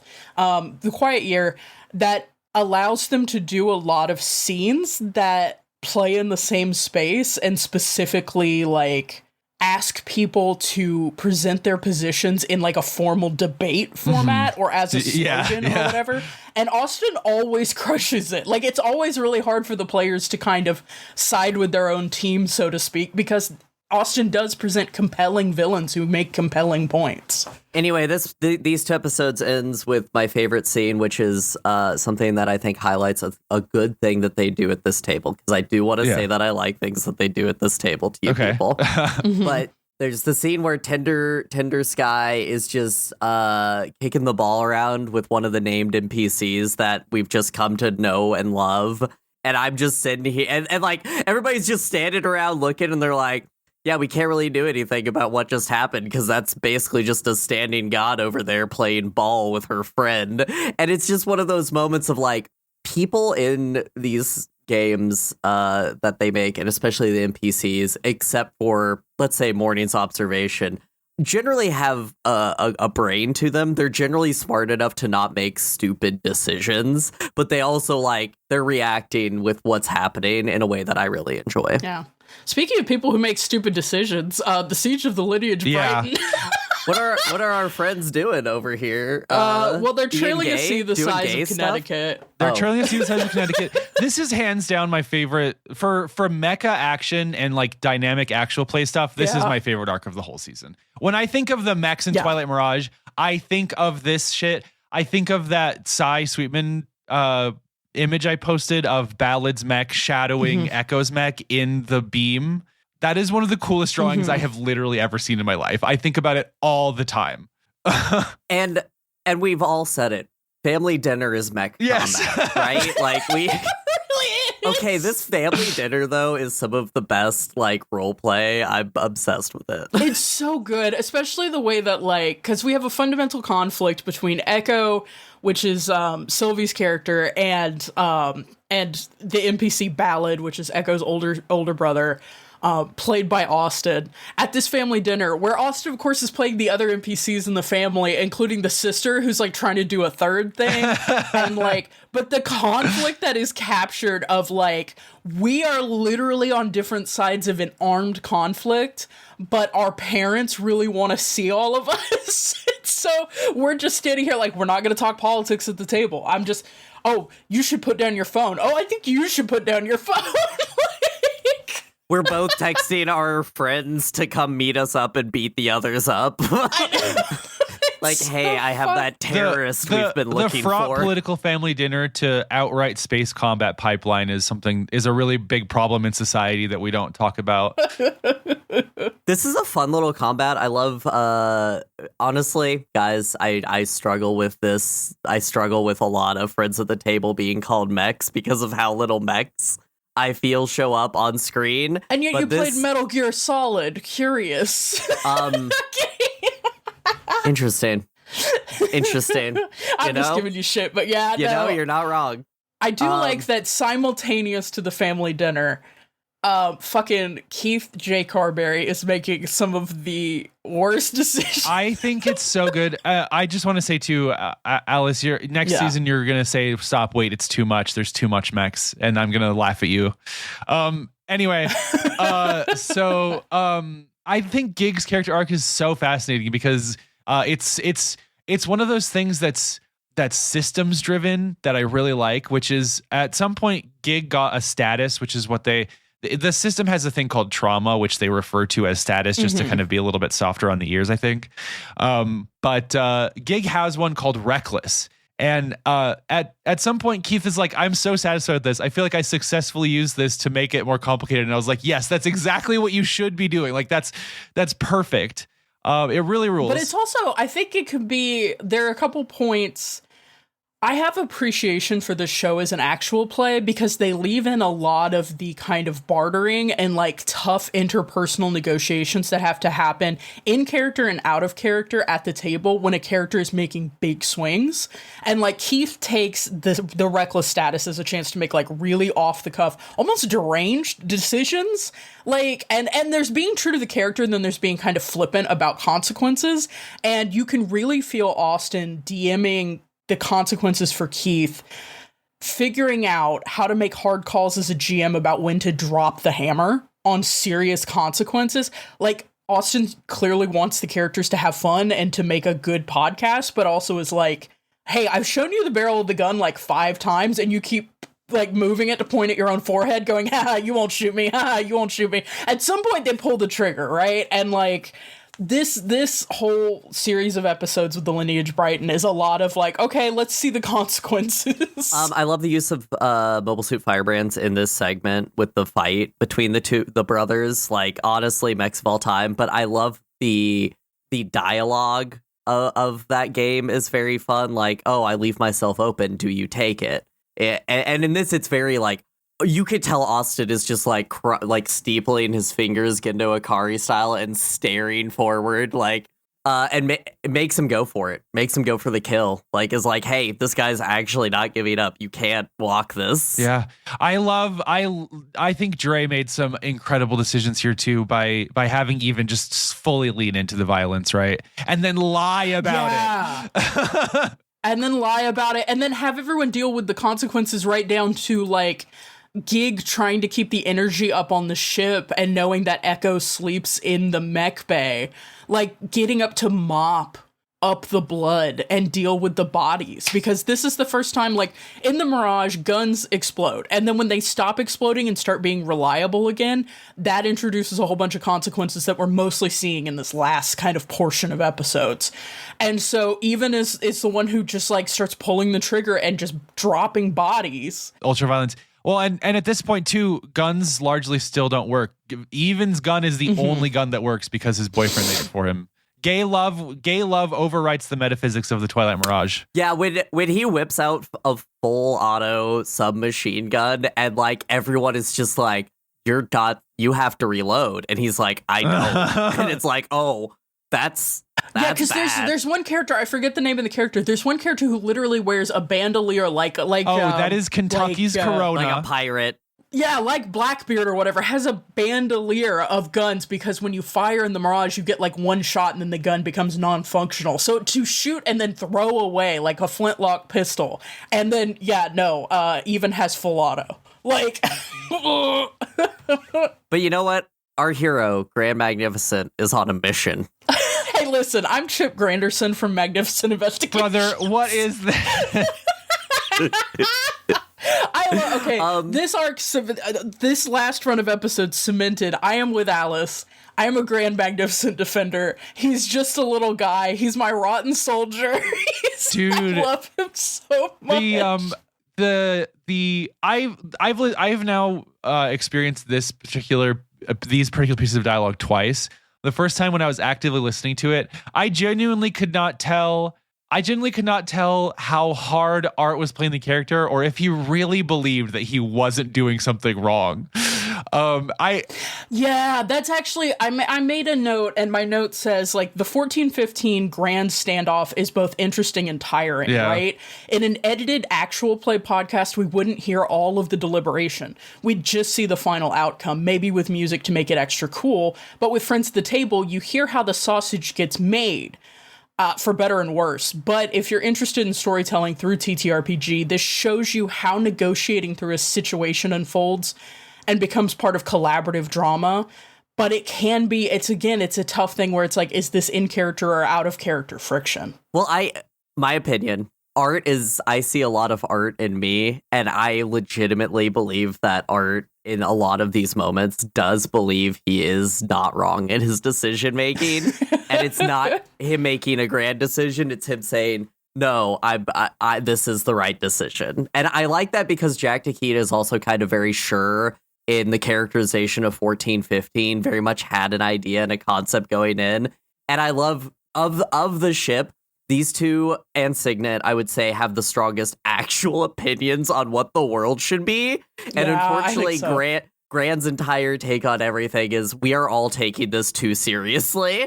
And that's really fun to see play out. And I think coming to it a second time, I really think I agree that Art has made his decision regarding the character and is going to continue with that and thinks that's the right decision for the character.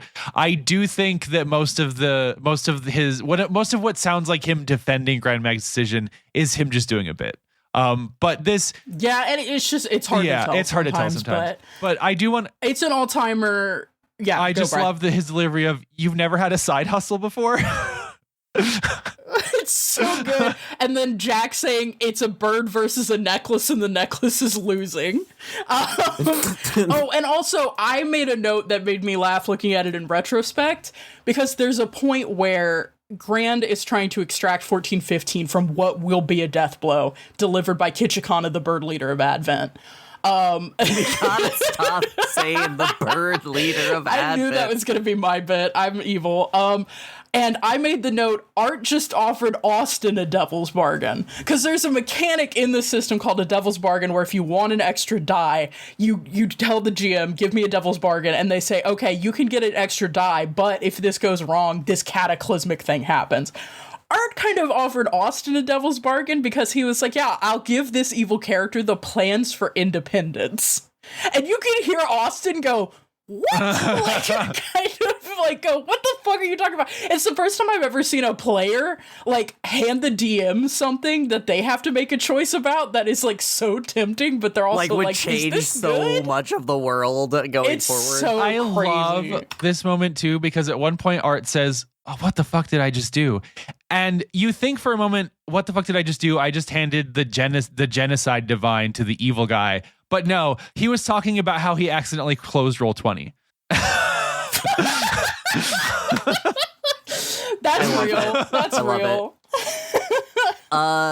Let's get to the sauce, the Feast of Patina. Well, I just want to say real quick. So the Feast of Patina happens in the wake of God, Bri, remind me what this is, because the only note I have on what happens at the end of that segment is imagine a ceramic hammerhead shark. Yeah, so the Axiom Schism attacks the That's what it was. It was Schism. Yeah, so it's our prophet, and aboard the Restitution of all things, the Restitution of all things heads a fleet, and the fleet has a name, but I can't remember what it's called.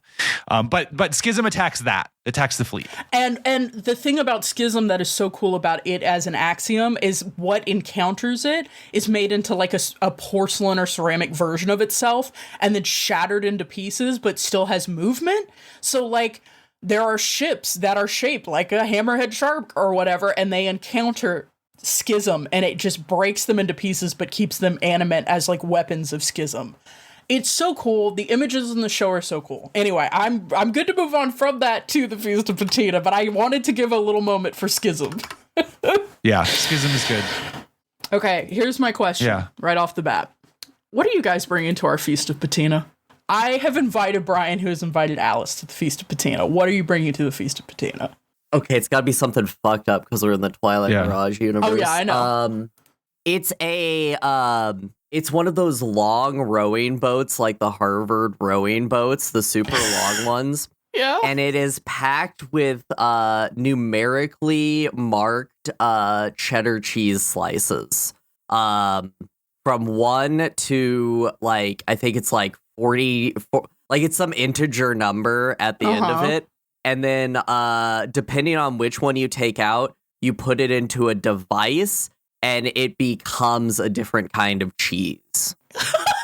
Unbelievable. Okay. That's what I'm bringing. This is in the spirit of it's like a slow cooker but fast. It's like a slow cooker but fast.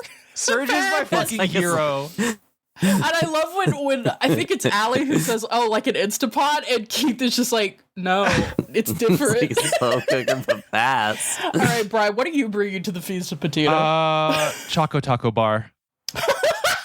I love it. Okay, I'm also bringing in dessert. I am bringing Watergate salad, which I did not know the real name of until I was in high school. We always called it green goop.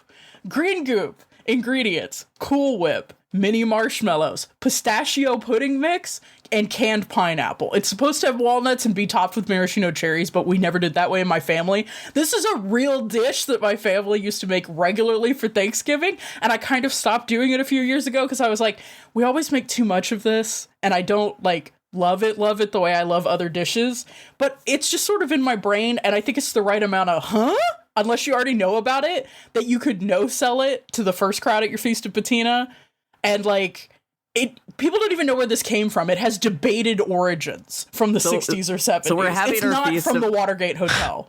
We're having our Feast of Patina, and I'm there, and the vibes are rancid because I gave a weapon of mass destruction to some very bad people and kind of burned the bridges with all of you. But I've showed up because, why aren't you guys reaching out to me is what I'm proposing. So I'm just over there pouting with my arms crossed. Who's going to come over and... I fucking hate Grand Mag, dude. Oh my God. I love Grand Mag so much, but you know who I love more? I love fucking Janine deciding to detonate the dinner, and Austin claps like a seal. You can hear it in the background when Janine has Signet just start the beef. And go, Signet has been drinking all evening. I love when we just hear Signet's drinking. And I'm like, it's so good. And it's so funny because there's a point at which everyone's like, I mean, can we agree that we're going to pass this and no one's going to overindulge or whatever? And Janine's just like, no, it is not going well now. I have decided to detonate Thanksgiving. It's so good. It's so Signet coded too. Let's be honest. Signet would be the bitch. Good. It's so I good. do like... I love to hate Grand Mag because he's such the opposite of Art's last character, whose name I am fucking fully forgetting. In Counterweight, Cassander. Cassander, yeah. Cassander. Literally, Cassander would annihilate this dude on sight. This is great. This is great world building. I think this is, especially with our little vignette that we get at the end of the series, the Feast of Patina is the it sells all of the buildup of these characters interacting in a way that I really enjoy. It's also a perfect emulator of when the whole family hates one uncle. If you've ever wondered what that's like, just listen to Friends at the Table Feast of Patina and you get the uncle hating simulator. I loved Gig running around saying, I got this jelly juice from the ground. I love Grand Mag literally saying out loud /shrug because he showed up in a robot suit that later we find out was a bomb. Yes. Which is great. The reaction to that at the table from it was insane. Everyone was like, what the fuck do you mean you took a bomb to the Feast of Patina? Yeah, it was crazy. It was so good. Duck is there at one point. Oh yeah, I forgot about Duck. Duck has returned. When Duck is on screen, I'm clapping. Yeah, and then so there's this huge emotional moment, and then at the end a cop shows up, and the cop is demanding the note I made about this. After the big emotional moments, Gig has a shit fit about paying off the cop. Honestly, it felt so real for a bad holiday. It's always ripping open the family's old emotional wounds, and then also your car gets towed. It's okay, great. Fucking great. Yeah, fucking fantastic. Yeah, fucking Greg Loaming is like, hey, deal with your evil black son that's shitting out monsters, or we will blow up the entire system. Which I gotta agree with Gig here. It sucks, but I don't have a better idea right now.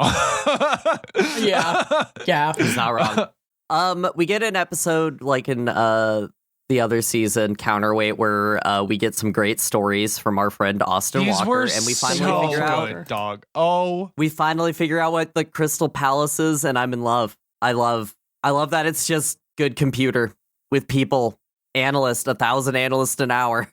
Yeah. And the title of the episode, Guaranteed Events or An Accounting of the Time When We Built the Machine. Sometimes shit just goes off. If you see a Friends at the Table episode titled some shit like that, you just need to like sit down. This is science fiction to me. Like, these guys built a machine that perfectly predicts the future, and look what it did to them. Holy shit. It's so cool. Well, I love the subtitle for this episode, the little short that it gives is so good. It's like, there's a moment before the creation of the Crystal Palace, back when there was still time to divert the direction of the principality. It's like, they locked themselves into, this is the correct future, and we're doing this. There's one point at which Austin describes Twilight Mirage as a hard deterministic universe. And I remember the first time I ever saw something like that visualized was in the show Devs with Nick Offerman. It's a beautiful short-run show, but there's an episode towards the end of that where they start visualizing on screen a perfectly deterministic universe, and it is profoundly horrific.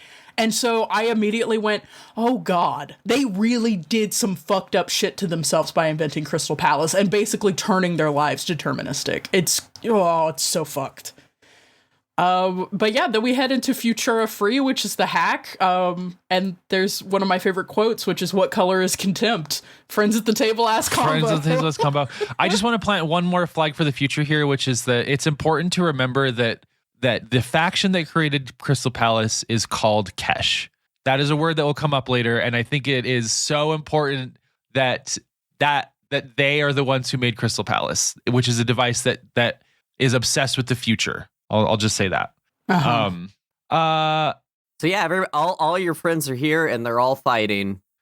All your friends are here. They're all fighting. I'm opening the list of proper nouns that appear during these 4 episodes. It just keeps going. It just keeps going. So what we got to do with Volition? What we gonna do with that guy? Volition, the giant star that's just kind of sitting there, just turned off. That's interesting. Well, Volition started out as like a black hole moon or something, right? Like it was just a dark moon. And then eventually Signet has the bright idea to be like, hey, Volition made Polyphony, an axiom we've met earlier, who is just a delight. But Polyphony's whole thing is that they want to make the world exactly as the person that they're interacting with wants it to be. Like they want to satisfy desires. And, like, Volition is in this fucked headspace. You know, you hate to describe your giant divine as in a fucked headspace, but Volition is in a fucked headspace. And Signet has the idea of, like, okay, what if we reunite Volition and Polyphony as Polyphony being almost like a softening influence or like a more similar creature to Volition that can better understand what it's going through and basically will exist to try to... Polyphony is subjectivity. She is subjectivity as a person. And I think part of that is that's so interesting to me, right? Is that like Volition, before Polyphony, Volition doesn't believe in or doesn't understand like external reality, which is how it's able to create Polyphony. Because as axioms start out, they are not evil necessarily. They exist to exist, and they are concepts made form and given purpose. They don't live and they don't have desires. And the thing that's scary is that makes them incredibly powerful and incredibly hard to defeat, right? But one of the points that's made is that, like, and I think actually it's Aaron Till that makes this observation, which is Volition is objective. Volition doesn't seem to have wants. However, it did seem to shoot the axiom ache directly at Choir, which resulted in Choir making that city, right? And so, like, I think that's what leads to the decision that Signet makes, which is so interesting to me. Yeah. This finale is made up of choices and scenes and faction interactions that it's just... I think this hack is fantastic because it plays through a multi-faction conflict, and then every time you want to make a big move, you have to have a scene about it. And I love that. I think that's really great because we get little scenes like, oh God, what's his name? Who wanted to steal Gumption? Kent. Yeah, Kent Brighton, I think. So there are multiple people that want to steal. So there are multiple people that want to steal Gumption. Kent But I'm thinking of the one who 1415 goes to dinner with, and he's doodling gumption on his placemat. Yes, that's Ken. I was obsessed with that image. The other person who wants to steal gumption is Aram Nadeo. Yeah. Oh, okay. Nadeo, another one of those names to keep in mind. Yes. But and what there's a point where they're trying to solve a food crisis. So Grand Mag gets back together with Morning's Observation to make license calcium. And to specifically siphon resources away from Advent, because, okay, I will say one of the coolest parts in this finale is that Grand Mag is technically part of an enemy faction, but he is playing specifically and trying to make moves to sabotage the faction he is within. It's giving a little bit of Andor shit, right? It's giving a little bit of I am in a high stakes spy situation almost, and I can't escape. I'm trapped here, and so I'm trying to do the right thing, even though I've done so many wrongs. Grand Mag wishes he had a modicum of Luthen's juice, but I do think it's a good parallel. I know, but you see what I'm doing. What you're doing. You see what I'm talking about. The most important thing is that Morning's Observation has 70 PDFs. That's Bry with the 37 pages of notes. Bry has 70 PDFs. I have 7. I have Morning's Observation, yeah. Do we talk about, so the Nerth hegemony is out at this point, right? Because Grand bombed their leader, killed their last hegemon, right? Am I thinking? I don't think she died, no. No, the last hegemon is our prophet, right? But, okay, Grand takes out Kitchikana, the bird leader of Advent. That's what. Okay, this scene is insane. It's in the last part of this finale, but when Grand shows up and Kitchikana is on a Zoom call with 25 evil people, one of which is Flanger Johannes, a character who shall live in infamy. Please try and do the voice. No, I can't. It's like if a Muppet had a corporate job. It's evil. It's so wrong. He's Danish. What are you talking about? Grand walks in for an in-person meeting with Kitchikana while Kitchikana is on a Zoom call with 25 people, and then detonates the suit that he reveals he had sent to the Feast of Patina, which is when everyone finds out that was a bomb. It's always been a bomb. That's Mechs, though.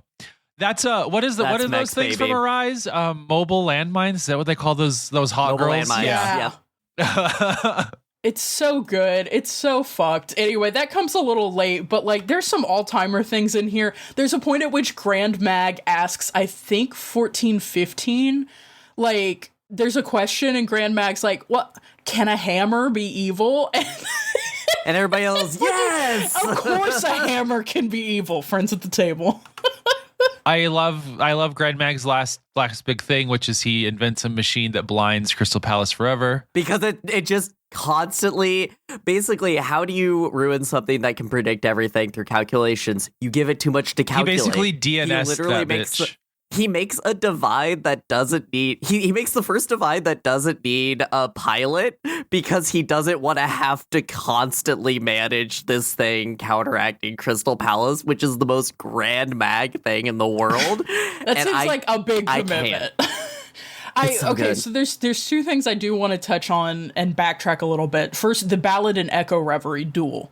So this is when Echo gets Ballad and the rest of the Concrete Town irregulars from particulars, gets them to, God, what is the word I'm looking for? It's not dissent. Defect. Gets them to defect from Advent so that when they're fighting Advent, they are no longer fighting Ballad. Yeah. It is a gut-wrenching duel. It's an echo of their earlier duel where Ballad very clearly kind of won it and had to protect Echo with that shadowing maneuver from the light of the star. But this is a thing where Echo proves that Echo is the stronger pilot finally, and they extend a hand to try to get their brother out of the fascist faction and succeed. But it is gut-wrenching. This is a tough scene and a tough duel, and it's just good. And I was so glad that they got Ballad out.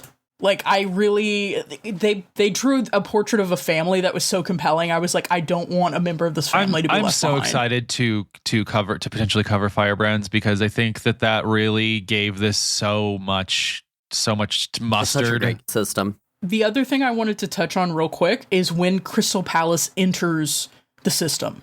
Austin does a good bit of description, and I'm sure some of it was pre-written, but some of it sounds off the cuff, and it's a classic Austin Walker, you sound insane, in terms of like, there's a quote here describing Crystal Palace.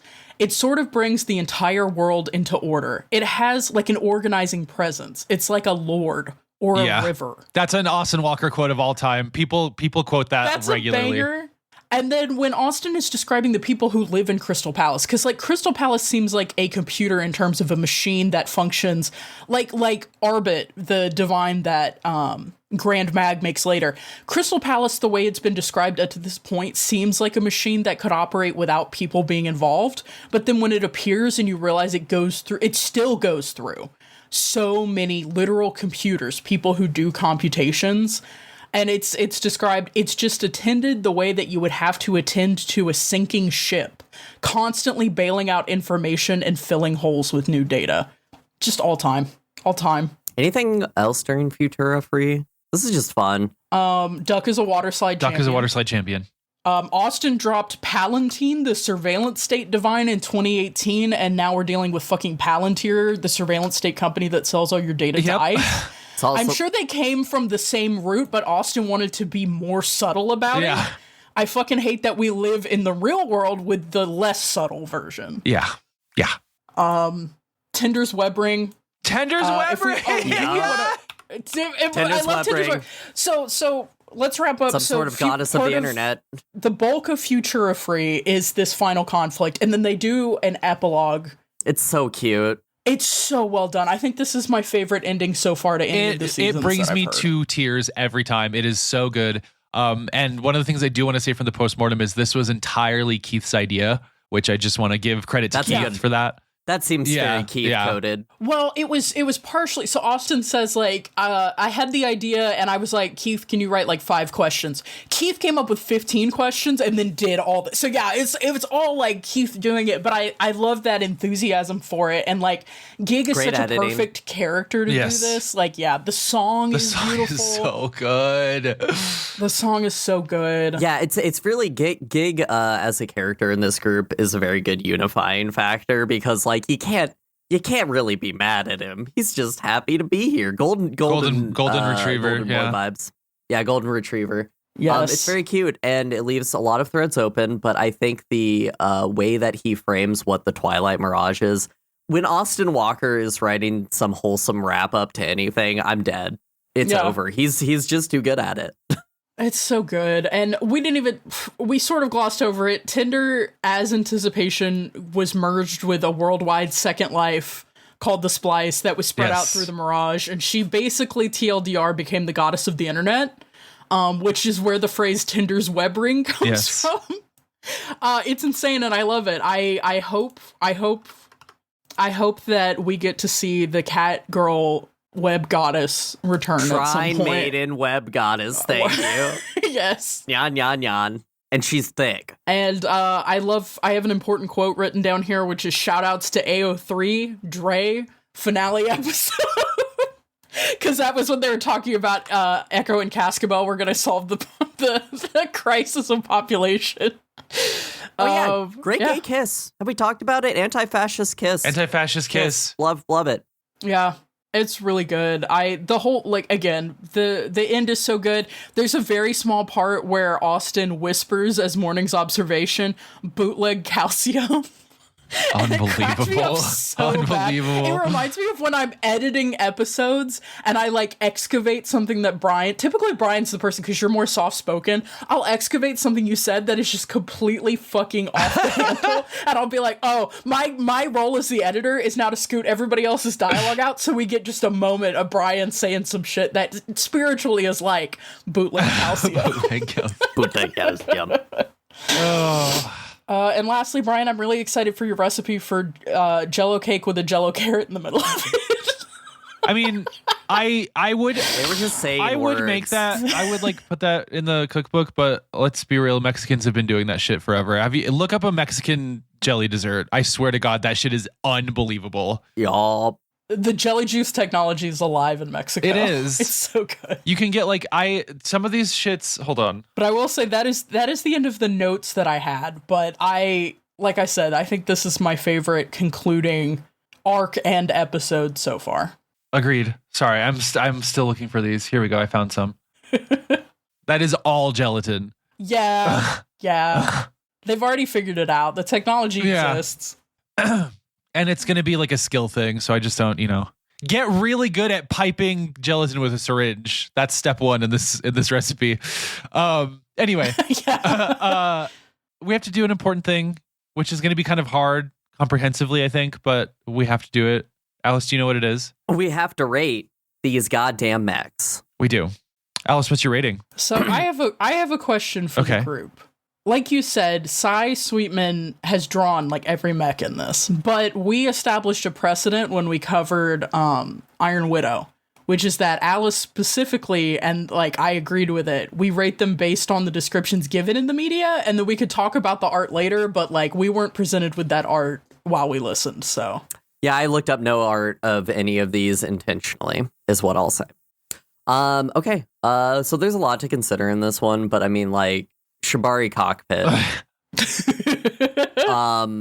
No, I think that there's a lot of this. I like 1415's body hopping kind of whole bullshit, but really, guys, Grand Magnificent elevated this in such a way that I cannot understate how much I love what he is doing out here with the concept of mechs. Like, I want people out here like Grand Magnificent designing mechs. That's really all truly I want. I want a full of himself guy who's like, I just want the concept of a sneaker. Alice wants Operation Meteor kind of right now. Alice wants Zodiac immediately. I do think like there are the fact that one of the main mechs we see is a mass production independence unit is kind of cool. Like what got us to that point, and like the fact that the design blueprints for independence are a key item that will help us later. This is coming in higher than I thought it would. I'm trying to find my old score. I'm sorry. I forgot how long ago we did this episode. Oh, I can control F. What was it called? Counterweight? Yes. It's got to come above that. Oh, wow. I never put our scores on the website. Oops. I don't know. I don't remember what your counterweight score was. Hold on. For this one? Oh. I'm getting there. I have the power. Wow, no, you literally didn't even put it on the page. Oh my God. Yeah, that's what I said. We're going to have to fix that. Okay. Considering the scores I give to other things, the amount of joy I had with Grand Magnificent means I can't give this lower than what I have to give it, which is an 8. This was an 8 you for gave me. Counterweight a 7. I had a fun time. So that's perfect. Okay, yeah. Perfect. You're right in line. 8 feels perfect. I really did just enjoy, from a mech perspective, a lot of this. Shibari Cockpit. Yeah, Nico, what's up? What's good?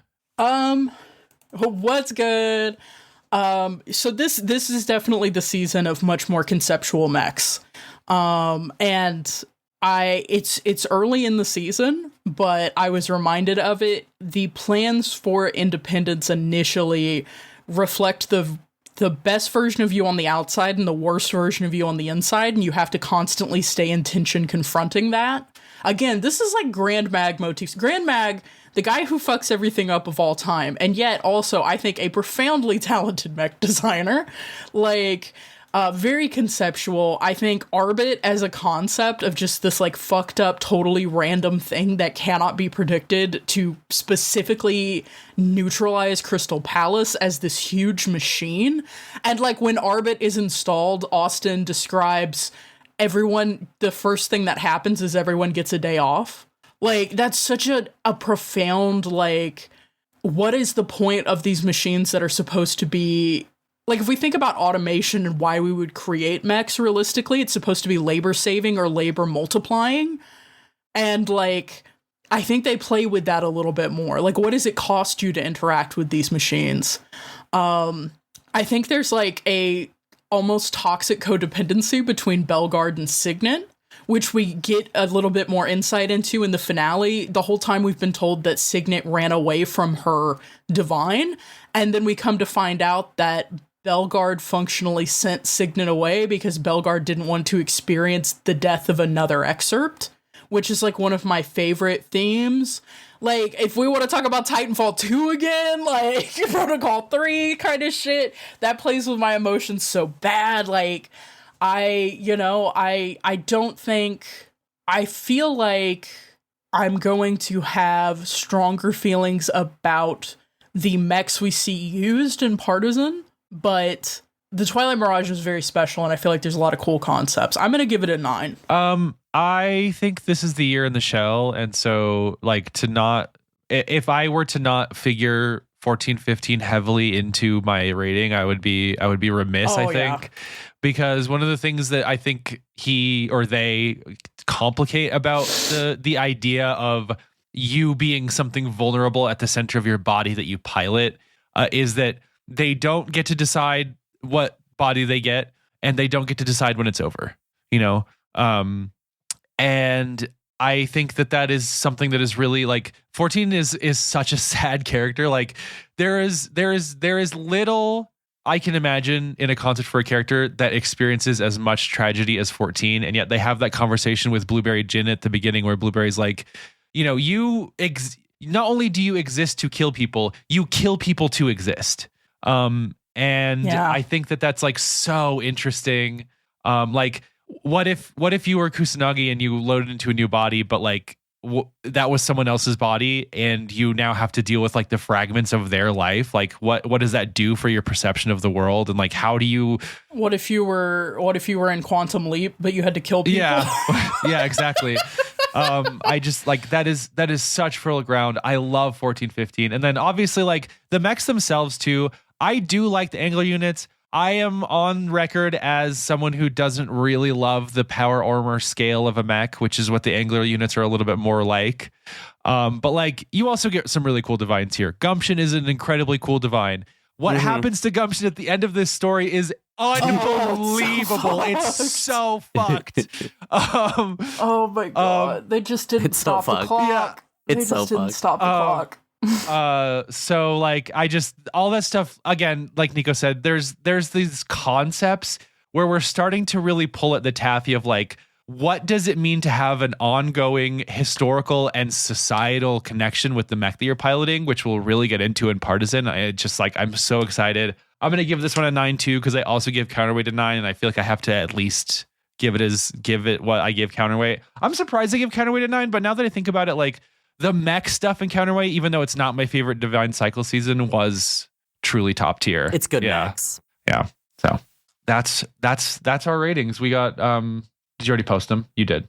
That's some high ratings. I do that while we're talking. We got to recover from the Avatar, which I still rated higher than I thought I was going to. Anyway, I have posted the link. We can post the link on our website. I don't want to post too much of the art, but just post the link to the art.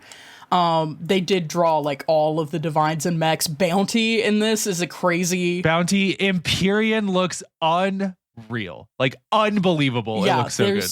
There's some really cool like visualizations of the concepts we saw described. It's Do these quite guys cool. come into Palisade? Will I be ruined by looking at it? Or Partisan, whatever we're doing next? So I think this is okay. No, this is just Twilight Mirage. I'm weird about media consumption, No, you're good. This is just Twilight Mirage. Okay. Hell yes, that's my big brother.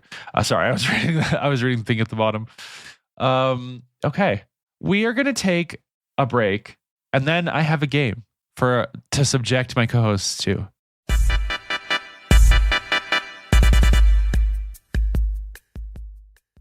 Hey guys, Alice here. Thanks for listening to On the Shoulders of Giants. We're really happy you're here, but if you know anybody who might be interested, we'd love if you share our work with them. If you are enjoying what we're doing, maybe send us a message, or what would really help us out is if you leave a review online. Really, a lot of the algorithms will push people down if they don't have reviews, so it really helps if you just go and write something on the internet. Heck, we might even read one on the podcast if it's really nice and makes our hearts go doki doki. So if you could do that, maybe do it, and thanks again for listening. Now, back to the show.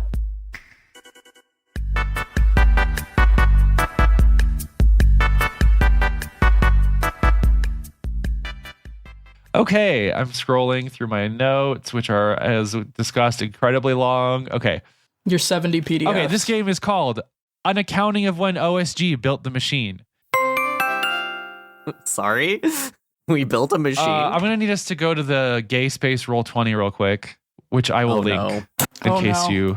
Oh, I do want to say, one thing I did look up was some of the maps from Twilight Mirage, because they took pictures of their Roll20 screens. Oh, yeah, Dre, I think, did a lot of that. What were they doing out there?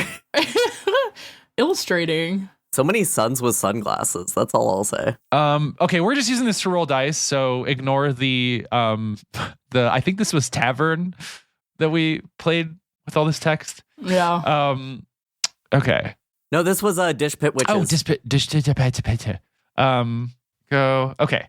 So basically, this is gonna be pretty short.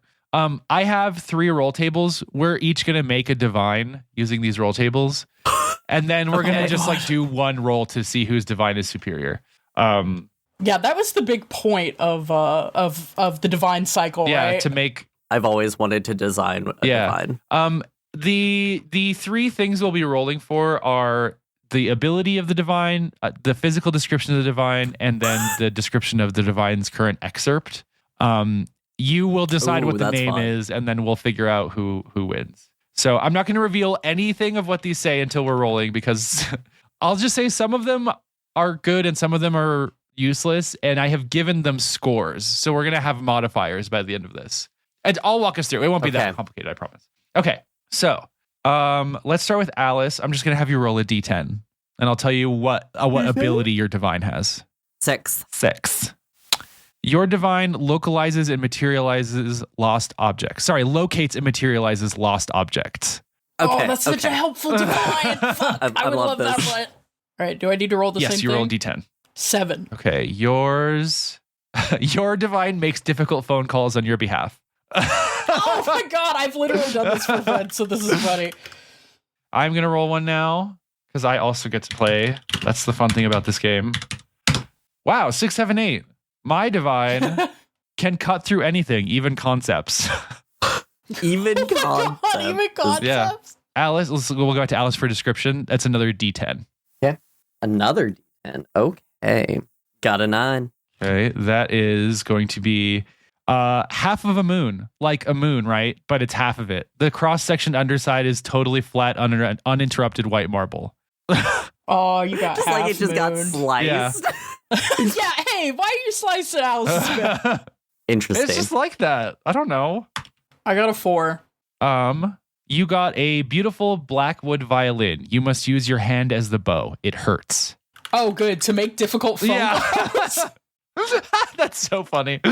Mine is going to be 7, which is a series of concentric rings orbiting a statue of a naked lady.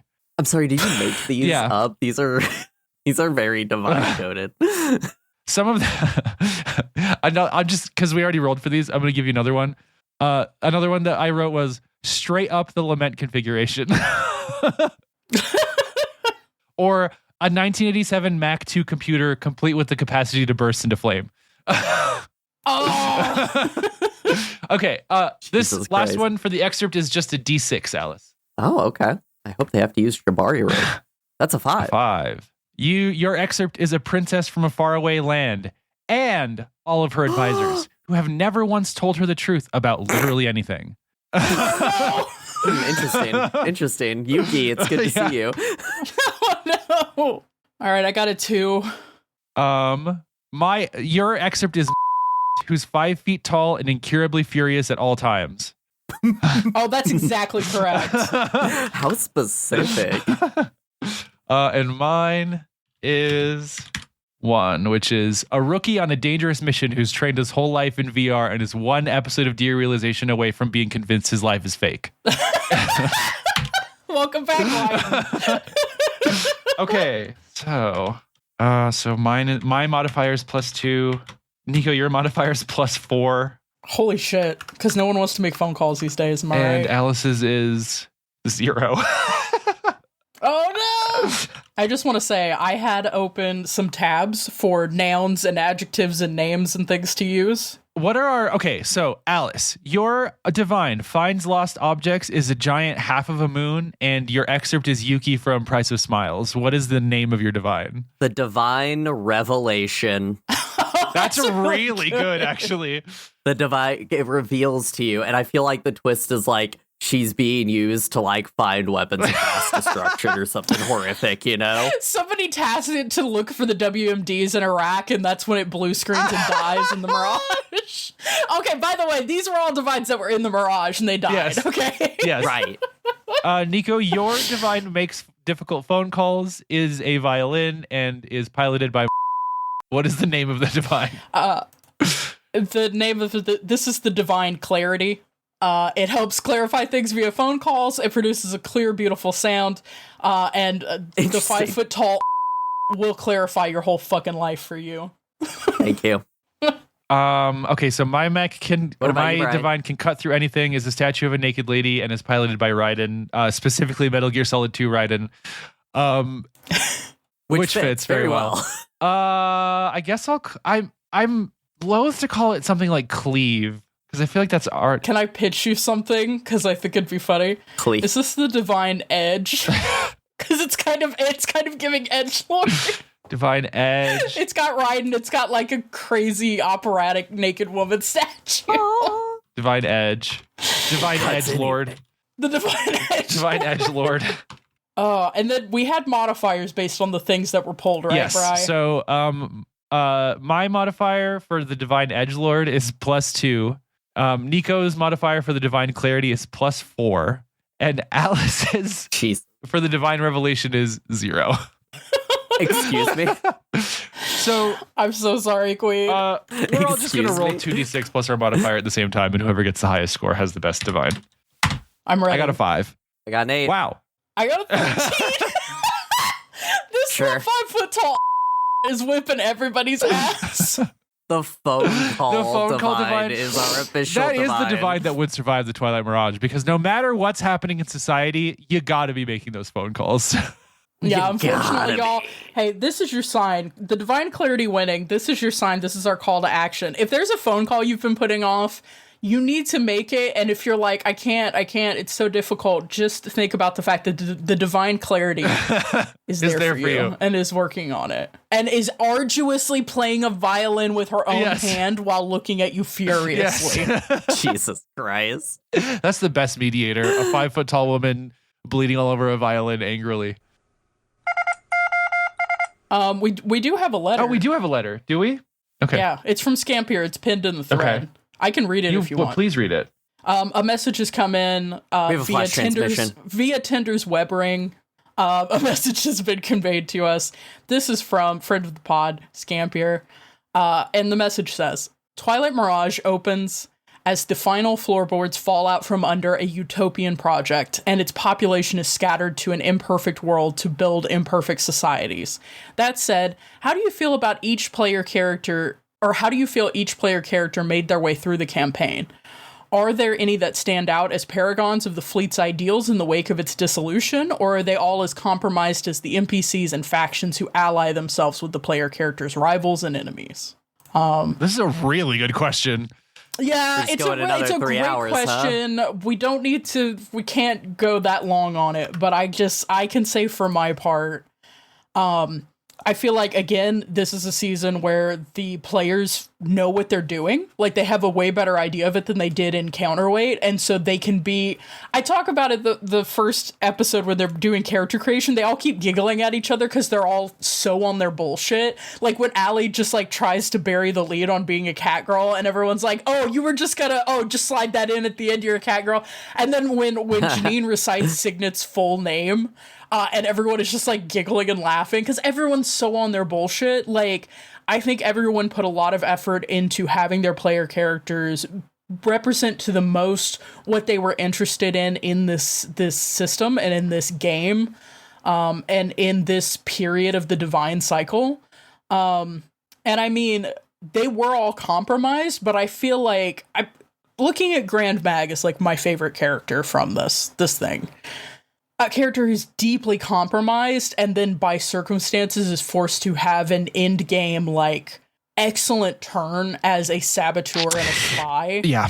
Like, I think the compromisedness is the point. And I think everybody ended up embodying something like the Twilight Mirage fundamentally had like a safety net under it, the literal Mirage, like the protection the Mirage gave them and everything. But they represented, when you have a safety net, you are going to get people who are pretty fucking out there, who are doing really wildly disparate things and are preoccupied with very wildly disparate things. It's going to contain both Gig's DIY channel and even bodying like 3 people with an automatic. I do want to say, I think the crew of the Myriad from the original ground game, I think is the best at reflecting the values of the Divine Fleet to me. Like, I feel like especially even Gardner and Gig Kephart, which is weird to say, like really followed through it. When we get to the end of it and it's the divine free states, I feel like there's an identity to that is very, I understand through these characters in a way that's really fun. Yeah. I think Grand Mag is a great example because while I don't know that I would say he's like my favorite character, I do think he's the best way to answer this question, which is like, in the context of the Resonant Orbit, like in the Twilight Mirage as it used to be with all its divines, while it was still like, while the quote unquote utopia was still happening, Grand Mag might be like maybe a slightly unlikable person, but he would largely be fine and successful and not have the problems or have to make the decisions that he makes. I think Grand Mag is and they talk about this a little bit during the Restitution of All Things episodes, but I think Grand Mag is someone who fundamentally does not understand that the world has changed and that there are different consequences to your actions now because things have gotten complicated and violent and messy. And I think that is a good crystallization of the divine, of the Resonant Orbit's ideals, because while the Resonant Orbit was a very successful project for a very, very long time, it was incredibly naive. And its dissolution is an acceptance and an illustration of the things that the fact that things change and things end, and how do you transition that while hurting the least amount of people. Grand Mag failed at that stuff like miserably in so many ways throughout this series, and I think that's I think that makes him like ironically like the standout thing that models that. Do you know what I mean? Yeah. It made me think Grand Mag definitely the most like Dostoevskian kind of character in the sense of you have compromised and destroyed yourself for nothing, because he ends up caught and having to participate anyway in a system that he was trying to escape. I will say, if we're talking about exemplars, I think Tinder as Tenderness is the character that best exemplifies the Twilight Mirage, because the season started with the Mirage allowing people to constantly exist simultaneously in virtual and physical spaces. And then at the end, they're threatened by the splice, this like VR that is so much more tempting than real life. And Tinder is the one who goes, listen, we shouldn't be threatened by a digital life. This is what we were before we lost like the fleet connection. And then she is the one who like merges herself in anticipation with the splice to create this distributed online experience. And I think that brings you back full circle to the original way that the Mirage functioned, allowing people to exist virtually and physically. Like, I think that's really fantastic. She's a great character embodiment of that. Thanks for listening, pilots. You can reach out for questions or feedback or advice to our email, questions@osgpod.com. You can hang out with us on social media. That's mostly Blue Sky, and our Discord, which is where we got today's mail, by the way. That's been pretty generative for that. So you should come hang out if you want to talk about mechs. And do we have any final thoughts on Twilight Mirage? Signet, I'm free on Thursday. Also, we didn't even talk about Declan Corrective's thing. Shout outs to Declan. Declan Corrective is also hot. Yeah. Confirmed. Well, actually, I don't know what we're doing next because we have like a weird schedule thing. What's check back in 2 weeks when? Yeah, because this is like our last episode of the year. We start the 1 year pod, right? It's the 1 year pod. Next year is the beginning of the 1 year pod, where Alice pries my eyes open like the scene in Clockwork Orange, but instead of being exposed to the media that they subjected that guy to try to reform him, I'm just being exposed to like all of Gundam. Yeah. It's so, Nico on the device, me. and then on the screen is Char saying she was like a mother to me. It's the Gundam. So check back in 2 weeks. We'll be covering the Gundam 0079 compilation films and I don't want to hear a damn word about it. Okay. Goodbye. I love you. Peace returned to the valley. The rivers flowed clear and blue. The mountains, resplendent. Alice, magnificent light shone on the diligent and pendant alike. Is that your fucking excerpt name? You're so ridiculous. Goodbye, I love you.